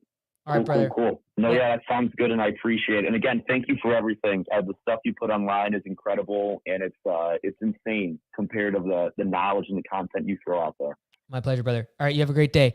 Next caller is coming in from 984. Welcome to the show. Thank you for coming on. Hey, Mike, how you doing? Fantastic. What can I help you with? Hey, so I'm calling in because I find myself really easily able to save money through the spring and summer. But as you start getting into the fall, I find that it's kind of hard to estimate on doing like leaf work. And through the wintertime, revenue quickly jumps off a cliff. So basically only have sorry if I'm sounding out of breath. We're actually doing some mulch right now while I'm listening. You're good. So from my understanding, I'm hearing that you're getting into Christmas lights, and I don't have any professional experience in that. Would you recommend trying to find a job with another large company to kind of learn the ropes and try and float my business through that and my regular expenses through that other job? Or would you recommend doing a hybrid? Or would you recommend just any kind of resources to learn that side of things and try and jump from there? Yeah, I think that, in chapter 9 of the book talks all about this. It gives you a few different options in terms of getting another job. The nice thing about home services is there's a lot of other industries that are completely opposite in terms of us, in terms of their demand curve. Retail, Q4 is their biggest time of the year. For us, most home services, Q4 is our worst. It's Q4 collapse. So when everything drops off, and then Q1 and 2 is literally just trying to get back to zero in terms of profitability. And so, getting another job, option. Second option, which I'm a bigger fan of, I talk about in the book, is creating season-specific offers for season-specific services and figuring out a way to be able to get customers to buy more services from you in the wintertime. And so if you're doing landscaping, can you do Christmas lights? If you're doing landscaping, can you do snow removal? If you're painting houses outside and then all of a sudden it's winter, can you do interior remodels inside of the house? This sort of creativity is what allows you to get rid of off seasons, because off seasons will keep you poor. Next call is from 850. Welcome to the show. Yeah, thank you, Mike. I actually have a heating and air business, and I was just curious we're very small, and I don't have any big aspirations to grow it huge, but I was working on getting the Google guaranteed deal. And would you say it'd be smarter for me if I'm at max capacity during the summer months like we are now? Do I only pay for the Google ad populated higher up in the list, so to speak? Would that be better spent when the season is slow and I need the work, or do you think that it really matters? What's your cost per lead from Google Local Services right now? I don't think they really tell you that. I haven't seen it. It just asks you to set your budget. How much do you want to spend? Okay, so I'm not sure exactly. You're fine. So log in, and when you log in there, your budget will almost never be used entirely.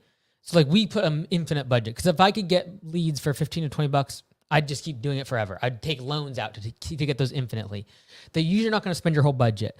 What you want to go, though, is when you go in there, you're going to see the actual leads, which are recorded phone calls coming to your office. And so listen to those, obviously, and make sure you can dispute them if they're not in your service area, if they're not for your services, etc. But also, I would be saying it will tell you on your billing statement what you're getting charged for those leads. Because this is the thing. Let's just say you're paying $40 or $50 for a lead on AC or heating. You might be at capacity now, but what I would push you to do is have seasonal pricing. So if you know, especially because you're smaller, you're not going to go increase capacity by hiring people. If you know during a certain period of the year you're gonna hit capacity, I'd keep the lead machine rolling, but then your prices absorb not only the increased cost of that lead, but also the fact that you can get more margin off the top, knowing you're gonna fill your schedule regardless. Yeah, the only thing for me that's a little different is I want to make sure that I serve my existing clients. I'm not really trying to serve, even if it was a really high. Got it. What percentage of your revenue during the summer when it's crazy busy, what percentage of that is from customers that are existing and you want to take care of?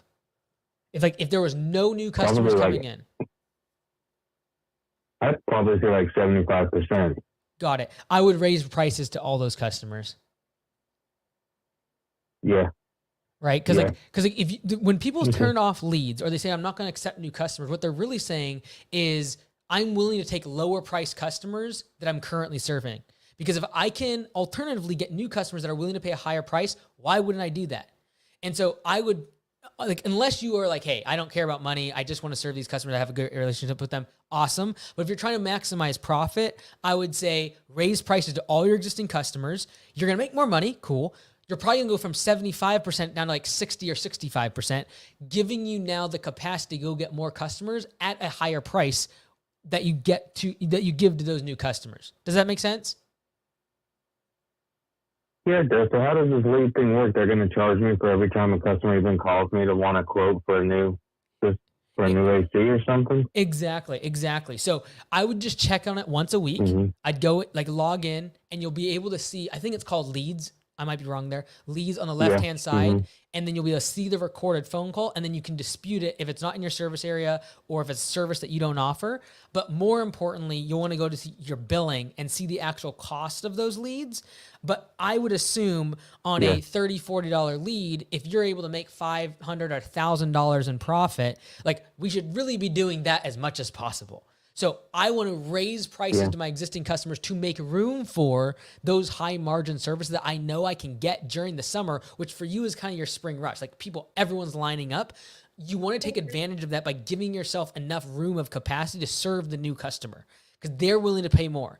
And if you're like, well, I just think you could probably raise prices significantly, make more profit, and then be able to keep the leads flowing in. Yeah, there's just no guarantee that this person, maybe they think my price would be astronomical if they just got the lead off Google, so True. I see what you mean now. True. And this is the thing, when those leads are pouring in, they're also pouring in for all your competition. It's go time. No one can get in. Everyone is thinking what you've thought in the past, which is I'm not taking new customers. And so they are now less price sensitive. They also have the biggest pain. It's crazy hot in their house. And so, I think you want to take advantage of the person when they're in the most pain. Your customer acquisition costs will be the lowest. It's easiest to get the customer because everyone else is closing down their doors and they're at capacity. And that's the time to be it's go time, right? So to be stopping leads during that time, you're leaving a lot of money on the table. Mm-hmm. You think the leads are going to be helpful when I do want the work though in the off season, or is it going to kind of be different? Well, I don't know Google Local Services specifically. I don't know how many leads you will get because that's they do it differently. Yeah. Because they have to distribute between multiple contractors on the platform. But you're doing the right thing. You're in the system now. Now, over the next few weeks, you'll see, do you get 1? Do you get 2? Do you get 3? But I can promise you're not going to get 50. You're just not. You won't. Okay. And so I just monitor it, see whether or not you can take more on, and then adjust the budget if needs be. Next caller is coming in 412. Welcome to the show. Thank you for coming on. Hi, Mike. How are you? Fantastic. What can I help with? Hi. So I just graduated high school this past year, and I've been running a landscape side gig. I'm currently doing about 40 yards right now every about 2 weeks just because it's so dry during the summer. But I want to know the steps I should take to go legit because it's just been a side gig for mostly cash all the time. Okay, cool. What do you think legit looks like? What would the steps be for you? Licensed, insured, et cetera? Yes, sir. And then, and growing employees, trucks, the whole 9 yards. Cool. So what can I help with? Because it sounds like you kind of know what needs to be done. Well, I'm looking for really suggestions, like when should I start hiring employees? When should I start getting my licenses, insurance? When all should I start beginning that? Yeah, so like your first employee is going to come when you have so much work you can't get done by yourself, right? The things that you want to get set up right now are the basics to be able to set the foundation for growth. Licensing, insurance, it's going to cost you all of a couple $100. I'd then be figuring out, how do I get more leads? Because if you look at the 4L framework, which we talked about before, you have liquidity. So like, do you have enough capital? Great. Let's assume we have a little bit of money set aside. The next thing we need is leads, right? And so I'd be going out and figuring out, how do you get more leads? Well, how do you get more leads? If you have enough money, get a website. Next, it's like, okay, door hangers, Facebook ads, Google ads. It's like, figure out which one's working so that when we get more capital down the road, when we get more liquidity, we can pump it into the correct lead channel. And so I'd be focusing, if I was you, on figuring out your customer acquisition cost. So in the future, you know exactly how much you have to spend in order to get one new customer. And I'd be testing on Google ads. Okay. I'd be testing on Facebook. I'd be testing on yard signs. I'd be testing on door hangers, every door direct mail. I'd be posting on Facebook groups locally. I'd be doing everything and anything to simply test every single marketing channel so you know what your customer acquisition cost is per channel. I gotcha. So I've done almost no advertising. All my clients I've gotten are from word of mouth and then knocking on my 2 next door neighbors. That's about it. So I think I'm doing something right if I got the phone ringing off the hook for people calling, hearing good things about me. Absolutely. And like, the bottom line is, what got you here will not get you to where you want to go. And so what got you from 0 to 40 might have been like just word of mouth, people talking about you, etc. And yes, you could stay on that path and probably grow a big business over the course of 20 years. If you want to do it in 5 or 6, you're going to have to likely use a different way of growth. And it's going to be usually in the form of marketing and advertising. And so I'd be putting as much money as possible into that, because that's what's going to unlock, when do I get the next truck? When do I get the next employee? That's all going to come from simply having so many leads you can't do the work yourself. Next caller's from 760. Welcome to the show. Thank you for coming on. Hello, Mike. Thank you very much for what you do. We really appreciate it. My pleasure. I'm in the junk hauling business. Okay. I'm in the junk hauling business, and I'm in North San Diego County, heavily saturated. Yep. In fact, I have 3 junk haulers on my street. Wow. So I'm wondering, how do you compete in a heavily saturated market?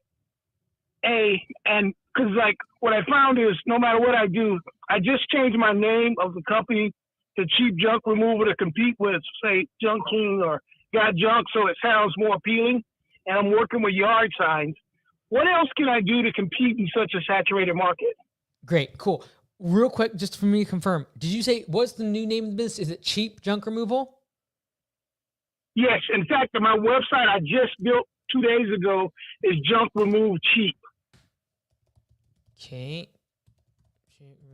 So I got to get some Google hits on that. And I did it through GoDaddy. So I don't know how to get Google to rate it. Yeah. Okay. So here's what, let's step back for a second. So when you look at the 3 guys on your street that are hauling junk, what makes you different than them? If I asked you, like, why should I hire you instead of them? What would you say? Primarily what I've been focusing on is price. I'm 54, so I'm retired from my primary job. Okay. So I can work at a cheaper rate. That's not my goal, but that's how I was gaining customers. I got you. Okay. So what I would recommend is, over the course of time, this is not an instant thing, is to try to remove yourself from being the low-cost provider. That is a volume game, which will require, it's possible, but it will require massive amounts of labor. It'll also require you'll have to win the game of efficiency and logistics if you're going to win in junk removal on price. And so if your goal is not to have a ton of employees and a massive amount of software for logistics and competing on price, I would strongly recommend to create a brand instead of being the cheapest, and definitely the name being Cheap Junk Removal. Because if you say, if for example, if I said, let me think here, Bodybuilder Lawn Care. What happens if I send to you someone to your property that is scrawny? The brand just got broken. Correct. And the problem with having literally the name of your business being Cheap Junk Removal is the moment you aren't the cheapest, you've broken the brand for that customer. And so the only way to win is to be the low-cost provider. And the only way to win as a low-cost provider is massive scale, infrastructure, and software. And so I would say if you're like, hey, I want to be doing this, I enjoy it, I'm retired, I maybe have 1 or 2 helpers, like I'm keeping it that size, I would lean into what makes you different outside of price. And that's much more difficult because now you're selling on value instead of price. Okay. So whether that be you answer the phone immediately, whether it be you have instant pricing on your website, whether it be the fact that your website is super easy to navigate, super easy to ask for questions, you get pricing immediately and can check out. Like I would focus on those things because to the right customer, they will pay twice as much for junk removal if you solve the value equation instead of the price equation. Because the person you're going after right now is also going to be the person that complains the most, expects the most, is the worst customer. If you want to go after people that have high net worth, high value, they don't even look at the invoice. They are not looking for the cheapest price. They're looking for, when I go to their website, is it easy to just check out? When I ask for them, do they get here quickly? Do they show up? Are they professional? Are they uniformed? I think you have the potential, especially as an owner-operator, to be doing the latter, uniformed, having the personal connection, all of those aspects. That's just a much more difficult game to play because the value and price equation is essentially if price is lower than value, the transaction goes through. You've been focused on lowering price in order for it to go through. And now I'm pushing you. It's probably a 12 to 24 month game is increase your value. Okay. Does that make sense? So I would change logo. I would change. Yes, it does. So I would change logo. I would change business name. I would recommend that. I'd strongly recommend it because it doesn't sound like your goals are to become this massive conglomerate that competes on 2 to 3% profit margins. And so if your goal is like it's you want to make good money, you want to work hard, you want to have good relationships with the customers, and you want to have customers that don't complain and they're not price sensitive and trying to go over every single penny. Like just saying you're the cheap means immediately people that are going to be attracted to you are cheap. And so I would lean into something else. Like what makes you different outside of that? Whether it be 24/7 junk removal, whether that be like advertising the fact that you answer your phone all the time or that you're there within 1 hour. Those are the type of things. Like if someone told me, for example, let's just say my AC broke. All right. If someone told me I'll be there tomorrow and I'm going to pay, and you're going to have to pay $300 versus someone who will be here today, I will pay twice as much. And so the first person competed on the fact that they are the cheapest price. The other person competed on the fact that they got to me faster. And that added value to me because it takes time away from the equation and I value my time. And so if you play on value, you'll win not only higher profit margins, but better customers because I'm a good customer. I will pay and I will not look at the invoice. Does that make sense? Yeah. Yes. I was just doing it because of the massive number of, there's 200 junk removal companies in San Diego County and like 75 that operate in my city. So, and probably out of those 200, 150 of them have no website, no brand. Correct. They're all competing on cheap. So let's go after 1/4 of the market that's going after a much better customer because that's a game I think you'll be able to win because you're not trying to scale this thing massively and you're an owner operator. And so you create systems that will save people time because ultimately time is the highest value to the best customer. And so if you can save people time on buying your services, ordering your services, scheduling your services, and just refine every single aspect of that sales process, you'll probably make more profit, charge a higher price, and make happier customers. Next caller is from 425. Welcome to the show. Thank you for coming on. Hey, Mike. Hey, how's it going?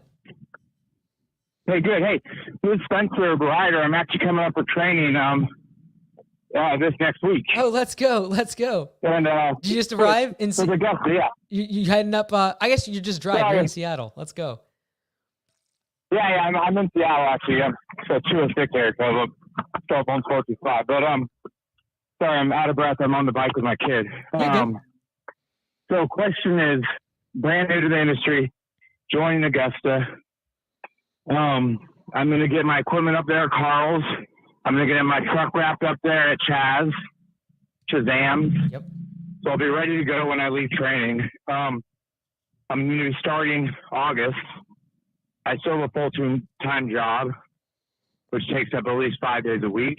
I make about $8K a month pre-tax, another $2,500 from rental. I'm just wondering, going into winter, do you think I should focus on lights or try to do the lights even, or just get the business, practice here and there when I can and just get ready for spring rush and then market like crazy when we hit spring? Yeah, great and question. Then quit my job.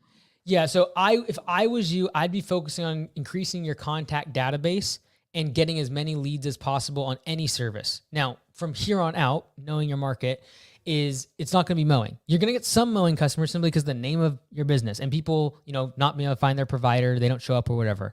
What you're going to go after, though, is the thing that actually will get customers right now, which is projects. And so, especially as we go into fall, so if you're starting in August, September, October, November, all you're thinking about is property cleanups and leaves. And that's the current pain that the customer is going through. Just get as many of those as possible. Use instant pricing on the door hangers, etc. Get as many of them as possible because your goal is not necessarily to get the one-time job, although you'll be very profitable on them because you're doing all the work yourself. So I would stack the money aside for next spring to then be able to attack the recurring side of the business where we know that's the long-term vision of the company anyways. Got it. And do you think the reason I brought up kind of what my income was is because I have 2 kids and I have to make a certain amount. Yep. So I want to grow as big as possible. I want to get to $1 million for this location. It probably will be a little slower than others. Yep. Although I may be selling a property, which I would get around $200K from, and I would pile $100,000 into the business and maybe be quicker. I don't know if I'm going to sell that yet because I'm going to lose appreciation and have to pay back recapture capital gains or depreciation on it. Got it. So I just don't know. I haven't talked to my accountant on that. So it might be faster if I do that. Got it. So, but when do you think, in terms of that decision, I should be. Go ahead. Sorry. I guess all that being said, do you think spring I would be able to quit my job and I realistically be able to take care of my family still? And I'm talking, I'm 100% in 60 hours a week. Okay. Yeah. So first off, on the property, I would not sell the property until you've established what your customer acquisition cost is, and then knowing what that is when you actually dump money on it, it works, right? So just as a tolerance of risk, I don't want you to do that too soon. So I'd put an asterisk next to that, and obviously I'll see you in a couple of days, so we'll talk more about this. And then the next thing is your ability to sell will determine whether or not next spring you get to $40,000 a month or $10,000 a month. That's just the bottom line. I've seen people leave training within 90 days, they're doing 90+ thousand a month in revenue from zero to that. I've also seen people take years to get to 20 or 30,000 a month in revenue. And there's one thing that was different because the 2 people I'm thinking about, they were an hour away from each other. And so it wasn't their market. It was simply who was able to sell. And so we'll talk a lot about this coming week, but it is a matter of like your ability to sell and your ability to grind and the ability to be like increase your close ratio from like, say, the difference between the exponential change of going from 30% close ratio to 80% close ratio in your first 12 to 24 months compounds massively. And so the determining factor of whether or not you can do that by you simply selling better, following up better, calling people, having a good rapport with customers when you're meeting them in person is the differentiator between you being part-time next year, doing maybe 10, 12,000 a month and kind of struggling between the job and that. It's kind of balancing act versus blowing the doors off and going to 40,000. What's the advantage you have is you're in July here. You're going to have 7-8 months before spring rush for your website to be ranking. I'd be focusing on getting as many Google reviews as possible because doing that is going to set you up for a much better spring rush. For sure. So you really think it's kind of a play it by ear during spring rush, and when I start getting crazy, then leave the job. Personally, on your coaching calls, you'll probably know the answer to this by November based upon how you do in the leaf season. If you're able to get to 10, 20,000 a month in revenue just by doing leaves and no recurring work, I have a better answer for you. You're going to get to 40 or 50 next spring. But if you're like 2, 3, 4,000 and you're really struggling on getting estimates priced correctly, you're really struggling in your close ratio, now we have a different conversation of do we have to do this part-time next year? Okay. So I have a feeling I know which way to go based upon our conversation, but I'll talk to you next week. Looking forward to having you up here, and welcome to Augusta.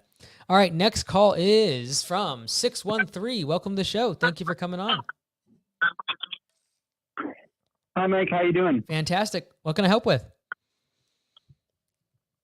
Yeah, man. Well, first of all, I just wanted to thank you for everything you've done in the industry. You've really helped me out and plenty of others. So yeah, but just wanted to ask you, how do you wanted some help with, and I wondered how you would recommend dealing with stress and overwhelm in the day-to-day business there. I own a landscaping business, and specifically, I'm a solo operator with no employees there. So. Okay. And so what sort of stress right now are you feeling? Yeah. Well, it's really, really a lot. Like, it's hard to, right now I'm at the point pretty much where it's like hard to like get up in the morning, but to be more specific, it's like, stress in terms of like scheduling, having to schedule my clients properly and make sure that I'm following up with them. Like burnout for sure. Burnout's a huge one. Being a solo operator, again with no employees. Yep.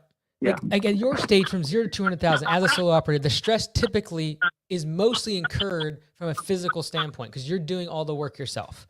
And so really what you want to come to terms of, like, what type of stress do you want to deal with? Because you're going to be stressed out as a business owner. It is, what type of stress do you want? From 0 to 200,000, it's going to be mostly physical stress. From 200,000 to 800,000, it switches to financial stress because you're no longer making 50, 60, 70% profit margins. You're making like 10 to 20% because you have to hire people and get a shop space and get more trucks and you have more overhead. And so it's going to always be stressful. And so the thing that I actually go back to is not the stress itself, but why do you wake up? Because like, I know it's difficult, I know it's hard, but like, why is it that you actually end up waking up eventually? Right. Like, is it family? Are you trying to provide? Is it a goal you're going towards? Are you trying to dig yourself out of a hole? Like, what's the actual motivation for you to actually get out of bed? Because you are doing it now. Yeah. It's I guess it's a good question, and I think I'm slowly starting to figure out that meaning. Mm-hmm. I don't know. It's hard for me. Like I know that like I'm creating something that's much bigger than myself, and I know that I'm definitely somebody that does not like working for somebody else, and I much prefer creating for other people and helping out other people, and just helping out people that clearly either do not want to do their own landscaping or like, let's say they're older, right? And they're like, let's say elderly for maybe hopefully that's a better word. And they just can't do it anymore. So that's definitely one reason for sure. But definitely in future reference, I don't have a family at the moment, like a wife or kids, but yeah, for the future, I definitely want to be able to create for them and have that sort of lifestyle that would be beneficial for that, and just have that. Because I don't have too much family right now that in the main family that has a small business. So I want to have that type of, sort of memory to live on for sure. And it definitely feels like I'm in this like pit right now, but I know there's something that's going to be built out of it. If that makes sense. What does better look like for you? Like, so if things work out, like, is it a bigger business? Is it you not having to be the field? Like, what do you expect it to look like? Yeah. Better definitely looks like, first of all, better looks like having employees and having that managed so that it's easier to manage the day-to-day work, so that I can easier focus on the admin work and selling, so that I can continue growing the business. The long-term goal is to get to $1 million in revenue, but which I will get there. But yeah, it's more so to be able to have some more structure and systems in my business, and just have some employees that can be there with me to take some of the labor off of me, and so I can, like I say, get better in terms of just talking with clients and the admin work, because just doing it all right now is killing me type thing. So I feel it. I know it's like, man, it stinks. Here's the thing. Yeah. You want to build $1 million business. Like less than 1 out of 50 people that start a lawn care and landscaping business will build that. You know what the 48 of them didn't have? The ability to get through what you're feeling right now. And so if we're going to have the audacity to say we want $1 million business, we're going to have to realize that we're going to have to be in the top 2% of people that can actually get through the pain you're feeling right now. And I know it's difficult. I know exactly what you're feeling. But it has to come at a cost. Because if it was easy, everyone would just be lining up to start lawn care and landscaping business and scale it to $1 million, have a bunch of people running it and making a bunch of passive income. And that's not what happens. Yeah. Yeah. And I would also try to reset your expectations somewhat, because when you talk about stress and burnout, right now you're having physical stress. When you grow and you get employees, that will get better, but it will be replaced by a different type of stress, because now you have people calling out. Now you have employees making a bunch of mistakes at customers' house. Now you have a bunch of people you got to manage, and you got to provide not for your family, but for their families. So that type of stress is hard too. Right. And so it's not necessarily that a bigger business will fix it. It is simply that you are right now looking on the other side of the fence and saying, I would prefer the stress that's over there. Be careful, because that's also going to be hard. And so what I would encourage you, because if I would have known this before, it would have been easier. It's like, come to grips with the fact that it's going to be stressful, and then ask yourself whether or not you're willing to pay the price required to get the $1 million business. Because less than 2% of people in our industry are willing to get through the pain you're feeling right now. And that's why they quit. Okay, gotcha. So I wish you all the best. I know where you're at. It stinks. It's hell, and you don't see a lot of the fruits of the return. I would say the one thing that helps sometimes is raising prices, because it gives at least a little bit more of a meat on the bone and a little bit more comfort in terms of the ability to take a weekend off, the ability to do a little something on the weekend, or have a little bit of pleasure in life. I would raise your prices. That's always the short-term fix. But in the long term, if you're trying to build $1 million business, expect it to be painful. It's going to stink. And then if that's the expectation, anything less than that, you're like, fantastic. It's not so bad today. But it's just going to be hell. And then for people that are like, oh, I want a franchise, I want to have $10 million or $100 million business. It's like, realize the pain required, because the percentage of people that are willing to be able to sacrifice and be able to get that level is so minuscule. You will have to sacrifice time with family. You have to sacrifice your energy. You have to sacrifice things that you love in order to be able to do that, because that's why 95% of people, 99% of people don't ever attain the goal that you have as what you've put on a pedestal that you want. Big dreams will require big sacrifices. Next caller is from 512. Welcome to the show. Hey, Mike. Question. I read your book, P for P. Thanks for writing it. It's been very helpful.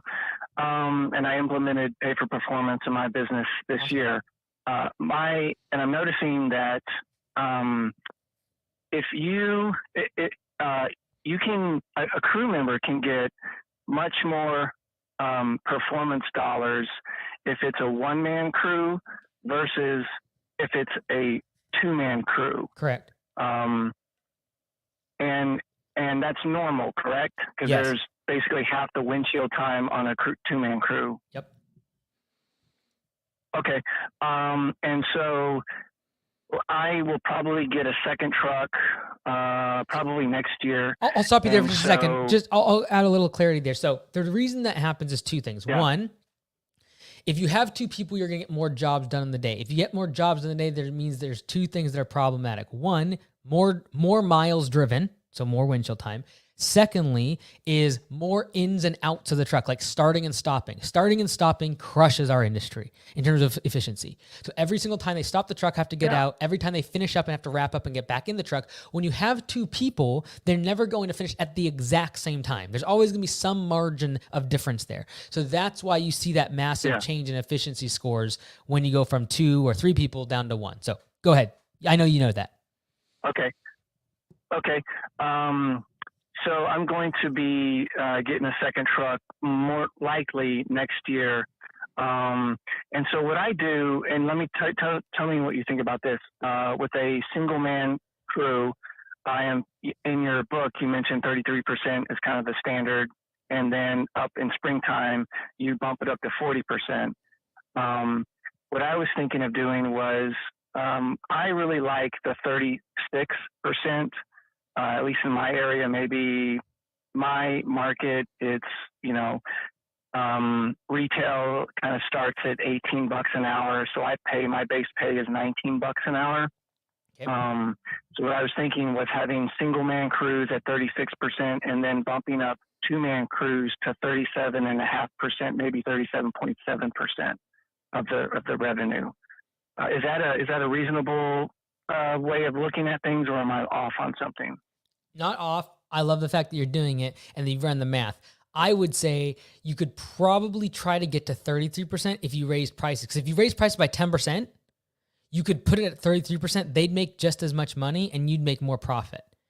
And the only reason I'd try to get to 33%, or at least not use the 37.5 thing, is it's easy for the guys to calculate.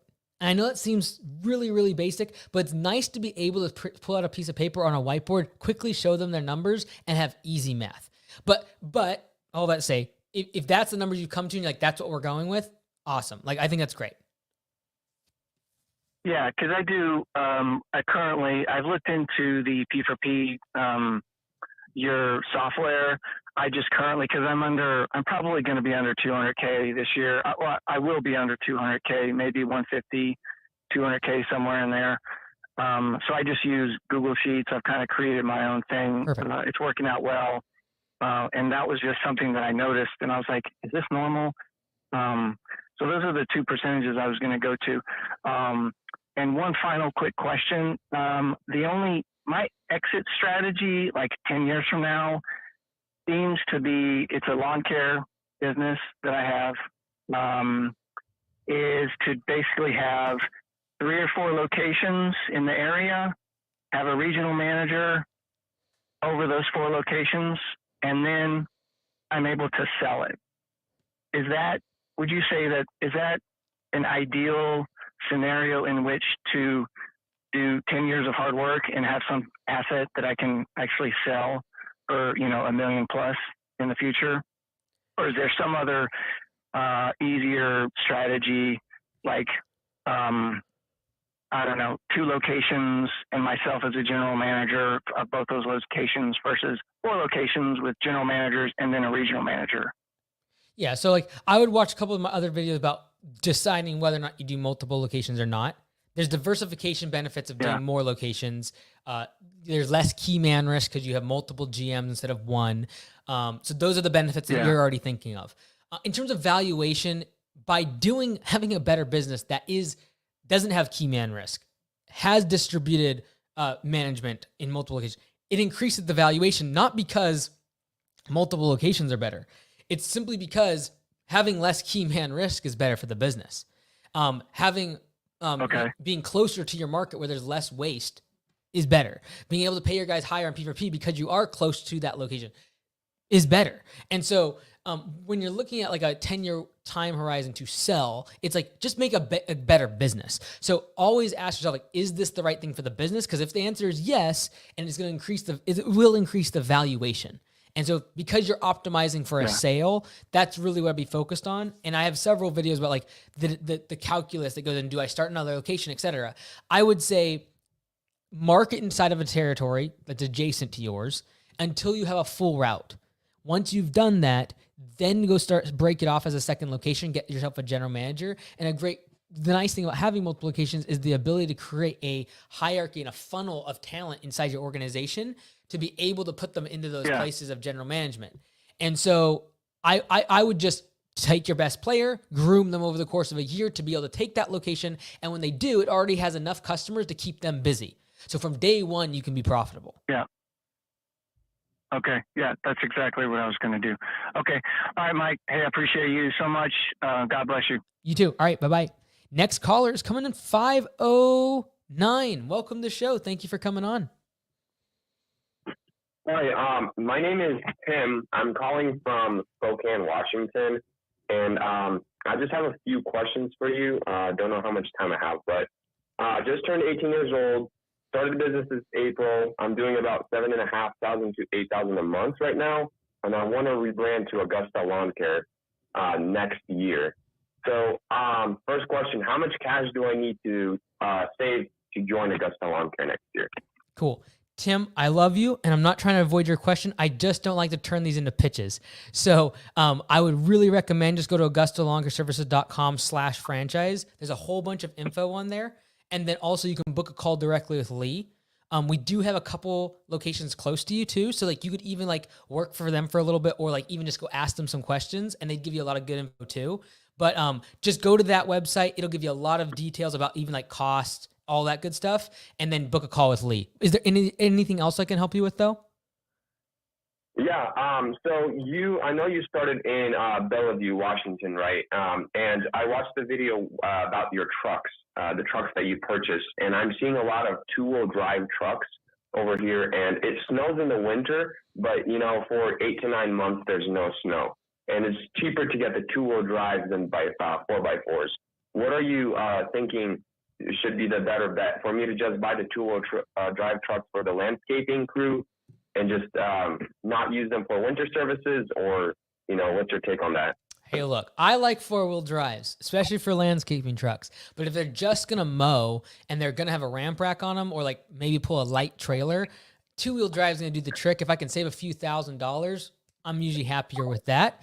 I'm going to wrap the thing the same way. So unless I'm taking it like off-road, or I'm heavy loads, or hauling a big dump trailer, you can usually get it with two-wheel drive. But like this is very subjective, and I personally like four-wheel drive.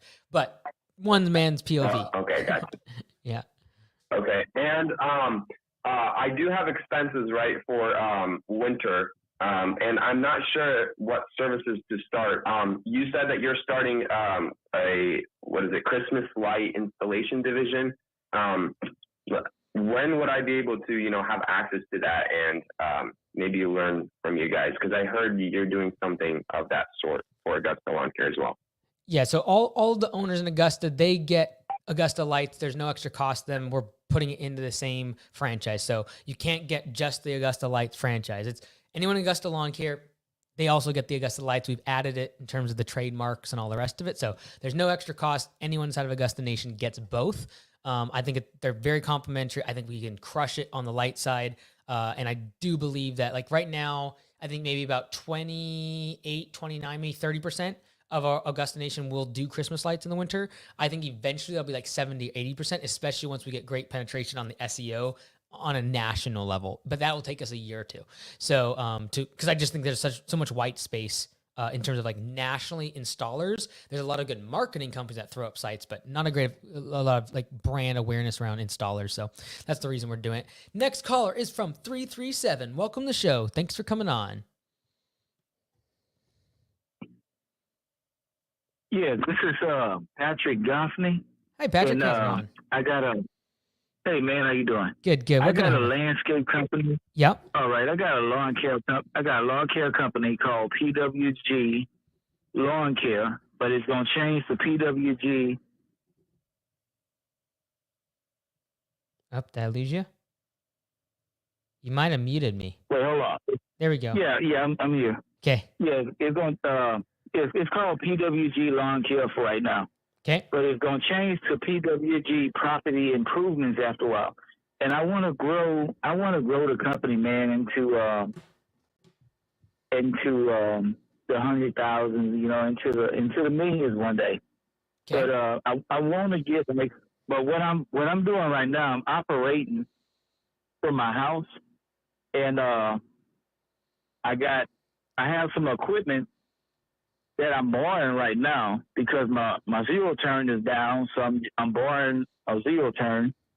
But I wanna get to HOAs one day, and I want to grow into where I can start doing, I have like customers that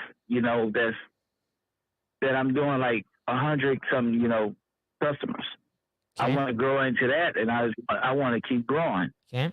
And I'm operating by myself right now, but I want employees. Okay. And I want to say I have 13 customers right now. Okay. And I have some customers, and out of those 13 customers, it's like $70, $60, $200, $60, $80, $260, $75, $100, well, Okay. $150. So the goal, $80, so we're trying to go from $50. 13 customers to like 100. And so what can I help you to get there? What I wanted, well, I know I watch your show all the time, and I know I have to get out and market. Okay. So I want to get out and I want to put out like flyers. I want to go like to HOA houses and put out flyers because I want to reach the higher income customers. Okay. And I like to go to like higher income neighborhoods to get these customers. Right. To where I can grow, like I want to grow. Okay. And I want to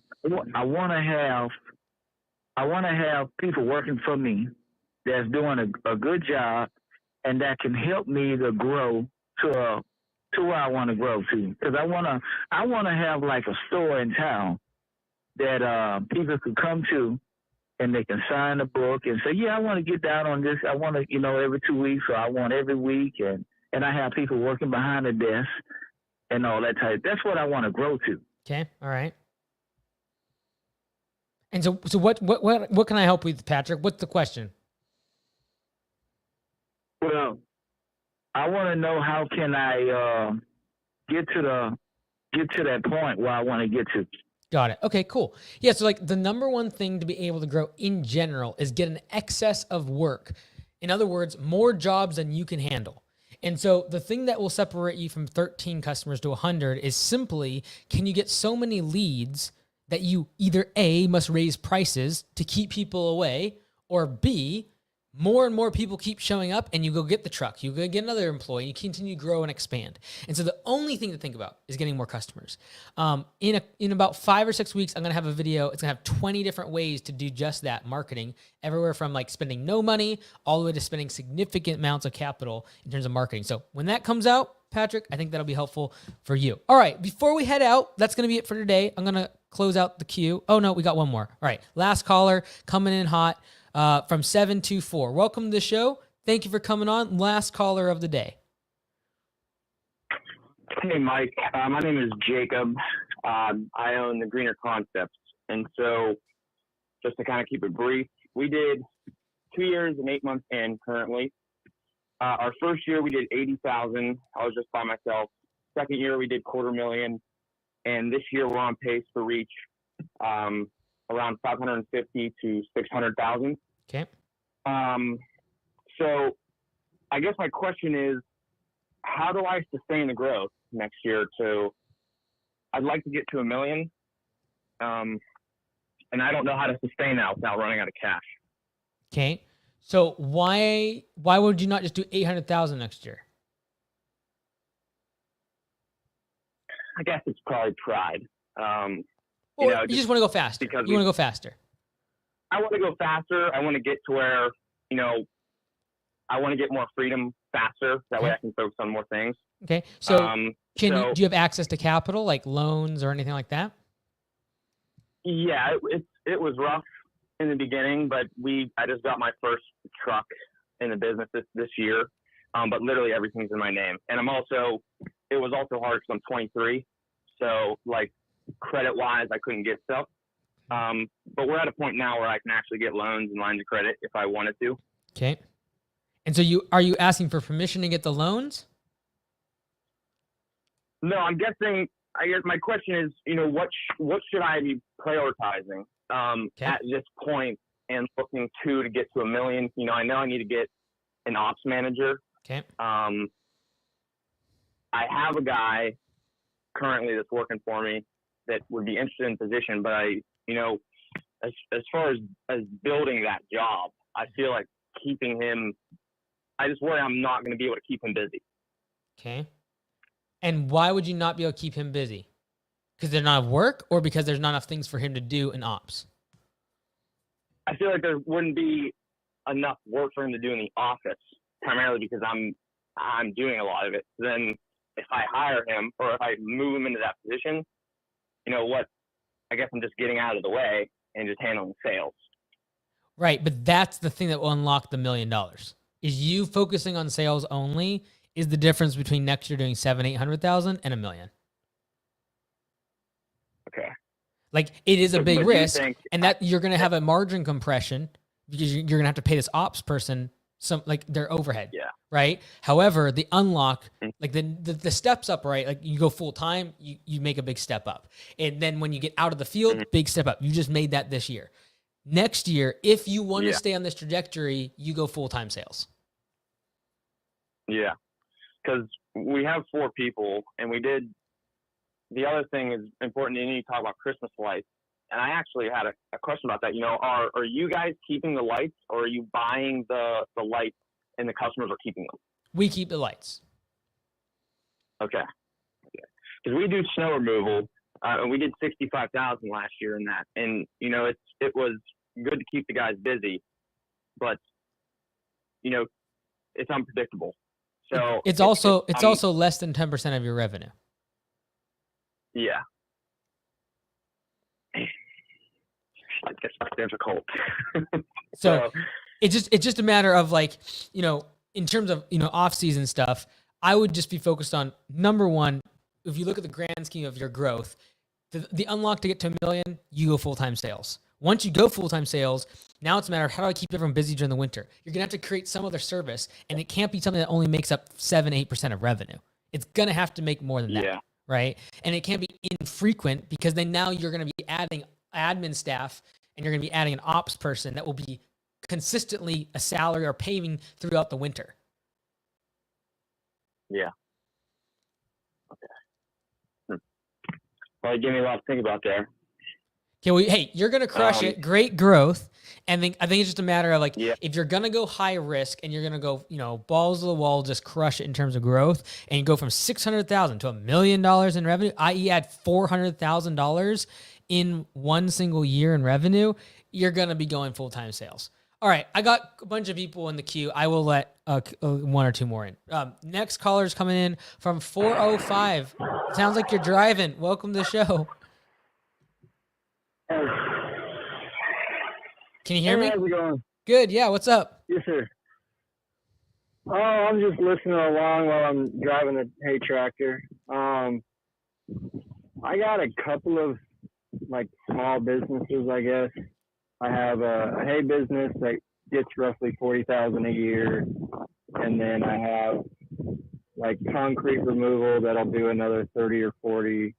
And then we work from Service Master for doing interior demos whenever there's a flood or something, but that's really like sparse, and they pay 60, 70 days later.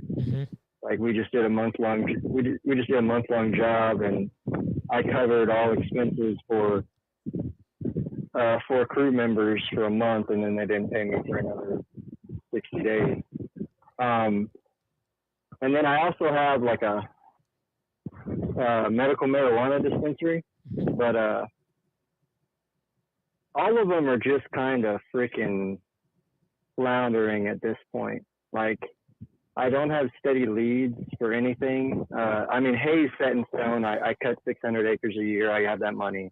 That's chill, but that's more therapy than anything. You're just sitting in a tractor.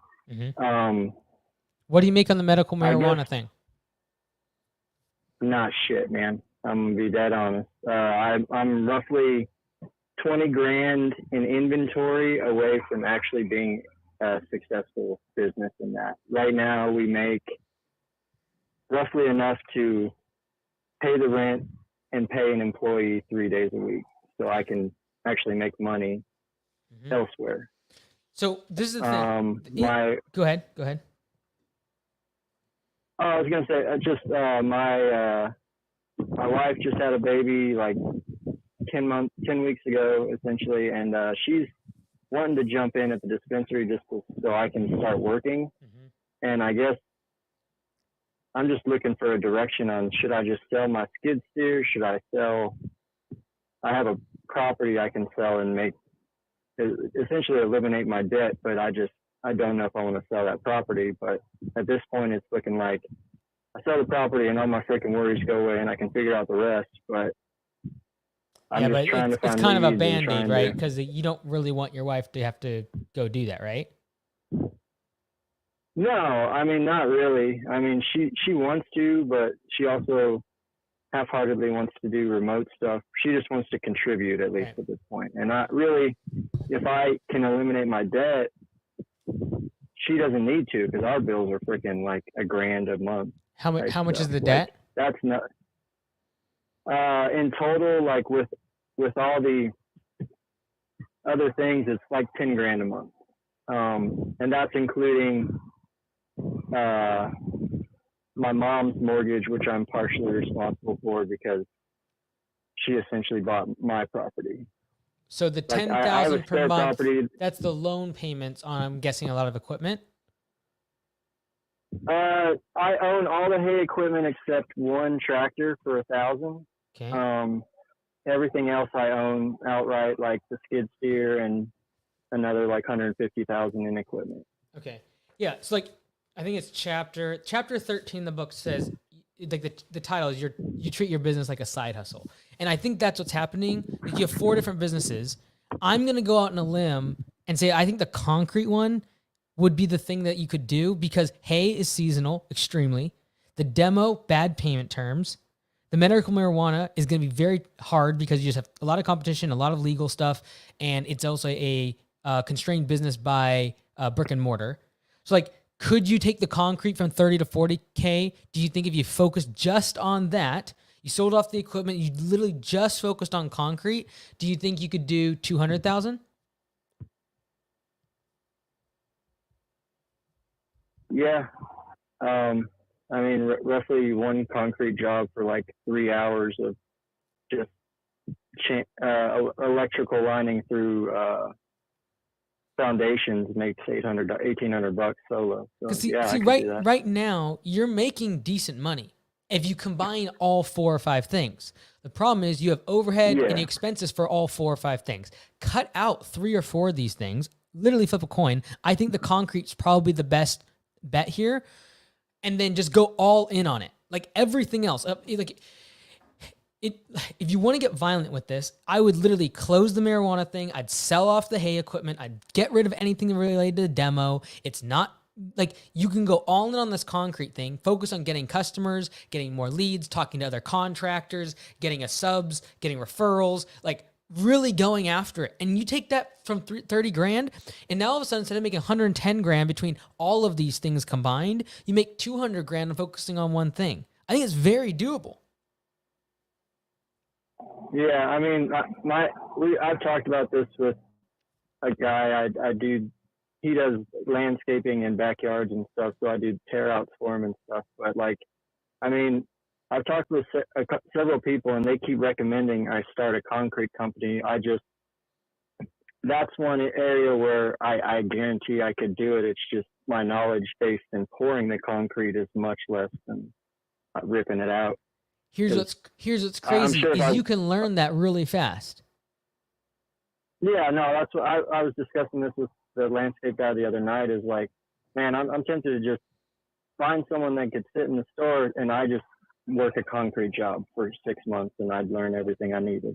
I bet in 3 months. If you did 3 months, you already have a lot of the aspects of tearing it out, which in and of itself could be a business. Like, you might just be the concrete demo guy. Yeah. Because sometimes people, when they tear out concrete, they don't want to put new stuff in. They're trying to do a lawn or something else. And you literally you're like Concrete Demo Inc. Yeah. And then if you want to scale it and you get employees, then you start focusing on pouring. Yeah. Yeah, and that's kind of been my biggest hang up is I've been trying to keep this one guy that I've been helping as the skid steer operator, and then I do other stuff. But I mean, there's some weeks where I'm just giving him work and I'm not doing anything type stuff. Right. And I'm kind of tired of carrying people, but it's also kind of my fault for not being able to find the work for them. No, I get it. 100%. And at the end of the day, it's like the only reason to have multiple things, if you're thinking in terms of 15 or 20 years down the road and you see synergies between them, is the only reason to stay in multiple things at the same time. If you're looking at 5, 10 years, if you're looking at how to make more money, like in this year, in the next 2, 3 years, it is focus, focus, focus. The only reason, in my opinion, is to do multiple things. If you are in this for 15 to 20 years and you see synergies meeting up at some point down the road. Next caller is coming in from 817. Welcome to the show. Thanks for coming on. Hi, I am 14 in Colorado Springs, and I was just wondering how you think I could get some more clients. Absolutely.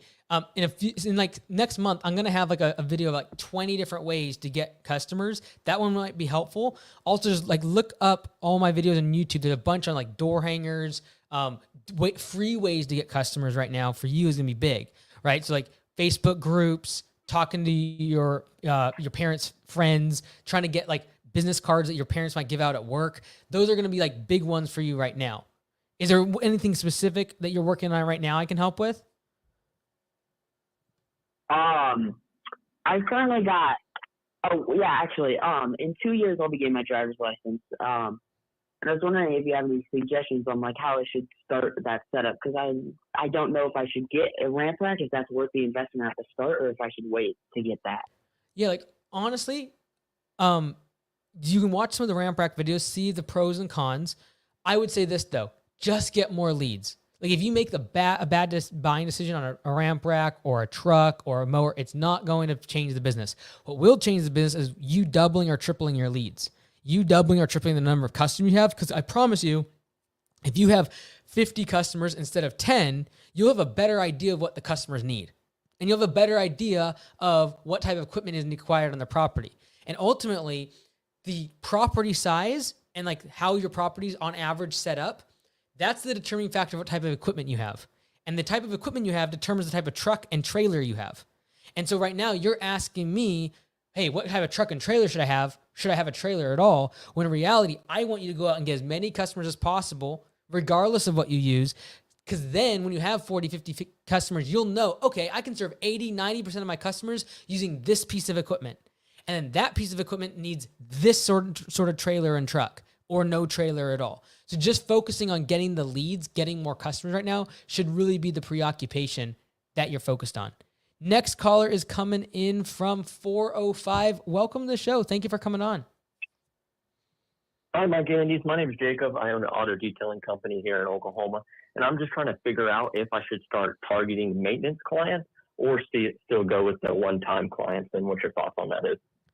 Yeah, like I think the one-time clients, like those are usually hard, like less profit, because you never know what you're walking into. Sometimes it's crazy, gum and all the other garbage they got going on. My question is, I would be trying to grease the wheels from that one-time project into a recurring service. And so what percentage right now, approximately, do you think of people that start as a one-time job and you convert them into some sort of recurring schedule to clean their car? It's a very low percentage. It's probably less than 10% as of right now. And why do you think that is? They just, most of the time, it's parents just looking to get their cars cleaned up, so they have kids or stuff like that, and they're just getting filthy, and they just want to get it cleaned up one time, and then wait a couple years till they get it detailed again. What I would try to do, I would create a crazy offer around getting them on recurring from day one. So, for example, you could say, hey, Mr. Jones, it'd usually be $500 as one time, but if you go ahead and sign this and we do a quarterly cleaning out, your first visit is actually free, and you pay $500 on the next 3. And so you literally, it's like, do you want to pay nothing today? And you can edit that however you want in terms of that offer, but I would be really from the get, when they have pain, trying to get them on a recurring schedule right off the rip. Like, do you usually clean once a quarter, or is it like once a month? If they were maintenance, it'd normally be once a month. Cool. So I'd be trying to sell that once a month as much as possible. So for example, I would just say, hey, look, your first service completely on me, and you're going to eat that cost. But you sign a 12-month agreement where I am going to come and clean your car every single month. And if you don't fulfill the end of the agreement, you just got to pay for the first one. right? So Awesome. you I get love your it. credit Thank you card so on much, Andy. file. You get your credit card on file and say, hey, Mr. Jones, it's going to be $250 a pop, every single service. The first one's on me. If you sign up for a year, I'll come every single month and clean out the car. And I'll also, if you do the agreement, you also get this extra shampoo or some other shine, some sort of thing. Or I can do it today for $500. Okay.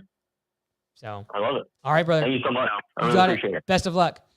All right, next caller is coming in from 814. Welcome to the show. Thank you for coming on. Yeah, like the new book, Total Business Turnaround. Recommend everyone listening to give it a read.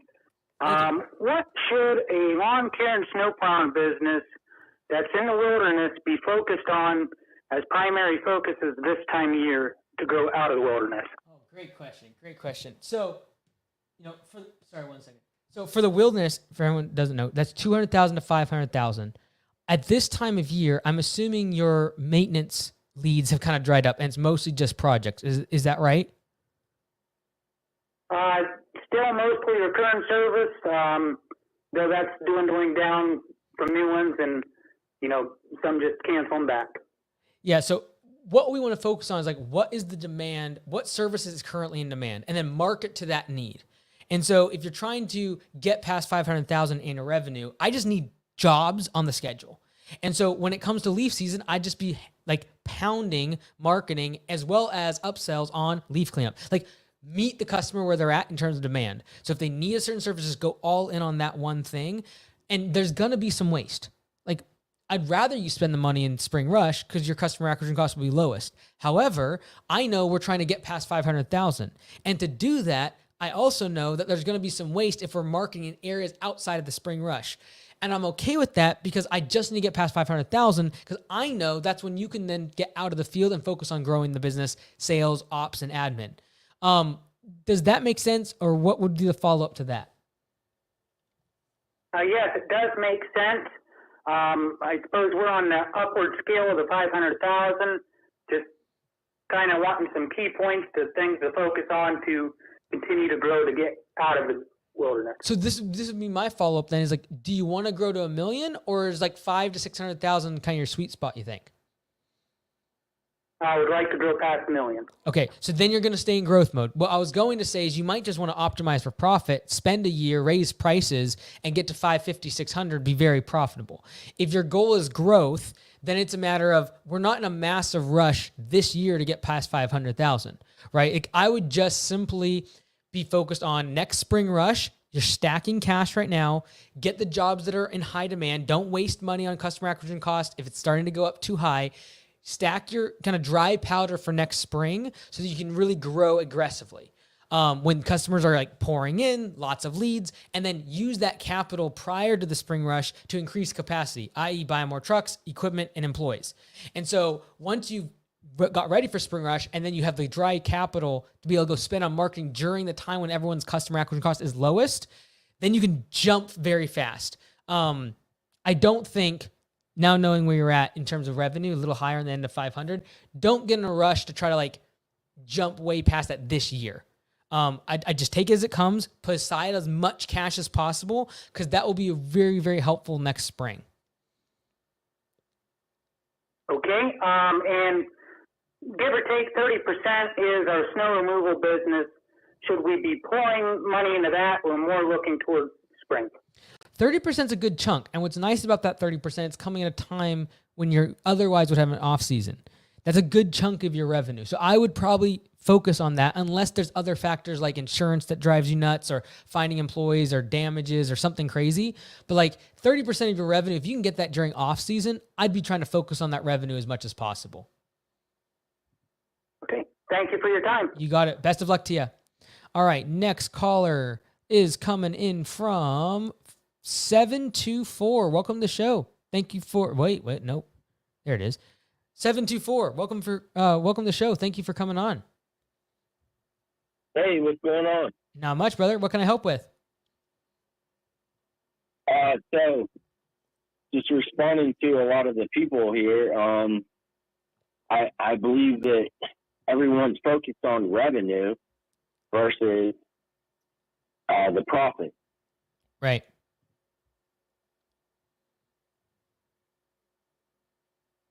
Okay.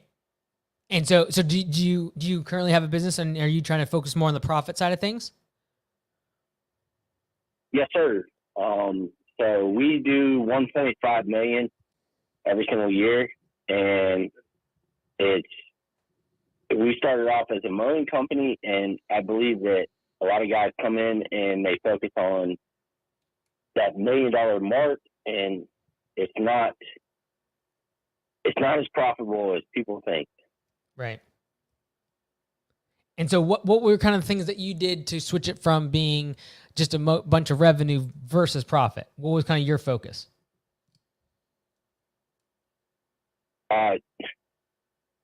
We kind of try to find our niche and what the most profitable part of the business was, and we had to get rid of a lot of customers and just kind of tone down the business.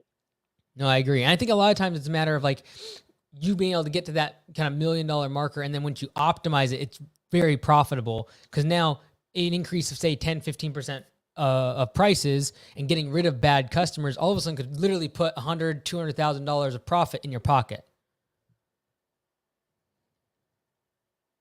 Yeah, definitely. I believe that once you find your niche in the area that you make the most money, just stay in that area. I agree. Well, thanks for sharing. I appreciate it. I agree. I think a lot of people, in part, when they're trying to grow, they realize their lack a little bit more. So when they're growing, they realize that in order to get more growth, they have to unlock certain skills. And so a lot of times, in terms of people that would like join a live stream or listen to books or listen to my content, they are trying to gain those skills.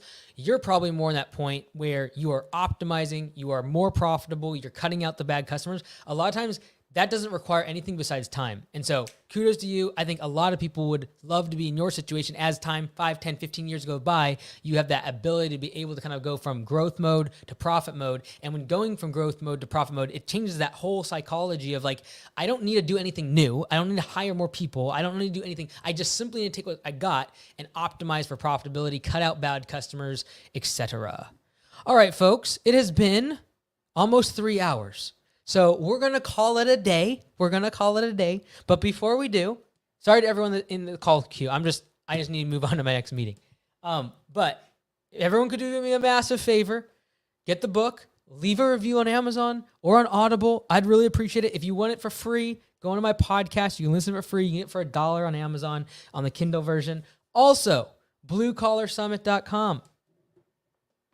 January 16th, 17th, 18th. It's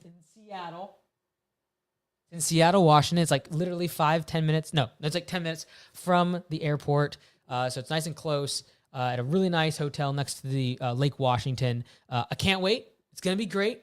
All of Friday, the entire day is a workshop of just me talking. So I know keynotes are great. We're going to have workshops that are optional in the morning, breakout sessions. We're going to have like a running group. We're going to have a Bible study group. We're going to have $1 million club. We're going to have the young guys. We're going to have a lot of fun in the breakouts. Then we're going to have keynotes. People like John Taffer going to be speaking. Let's go. Got some surprises up my sleeve I'll bring it out later in terms of speakers. Keynotes are awesome, but I want to take all of Friday, which is the middle day, Thursday, Friday, Saturday. The middle day, Friday, is the entire day is going to be a workshop where we're going to dive really, really deep into your business. And my plan is that you have a plan, an actual roadmap for growth, and knowing exactly what to do in every area of the business, and looking at the business very holistically, and then creating a very, very, it'll be the most detailed plan you've ever created for your business for 2025. I can guarantee that. So check out BlueCollarSummit.com. Look forward to seeing you all there. 3 hours is probably our longest live stream. Appreciate you all being there. Sorry to everyone in the call queue. I'm going to have to wipe it, but we're going to call it at 3 hours. Love you all and hope we have a fantastic weekend. Take care.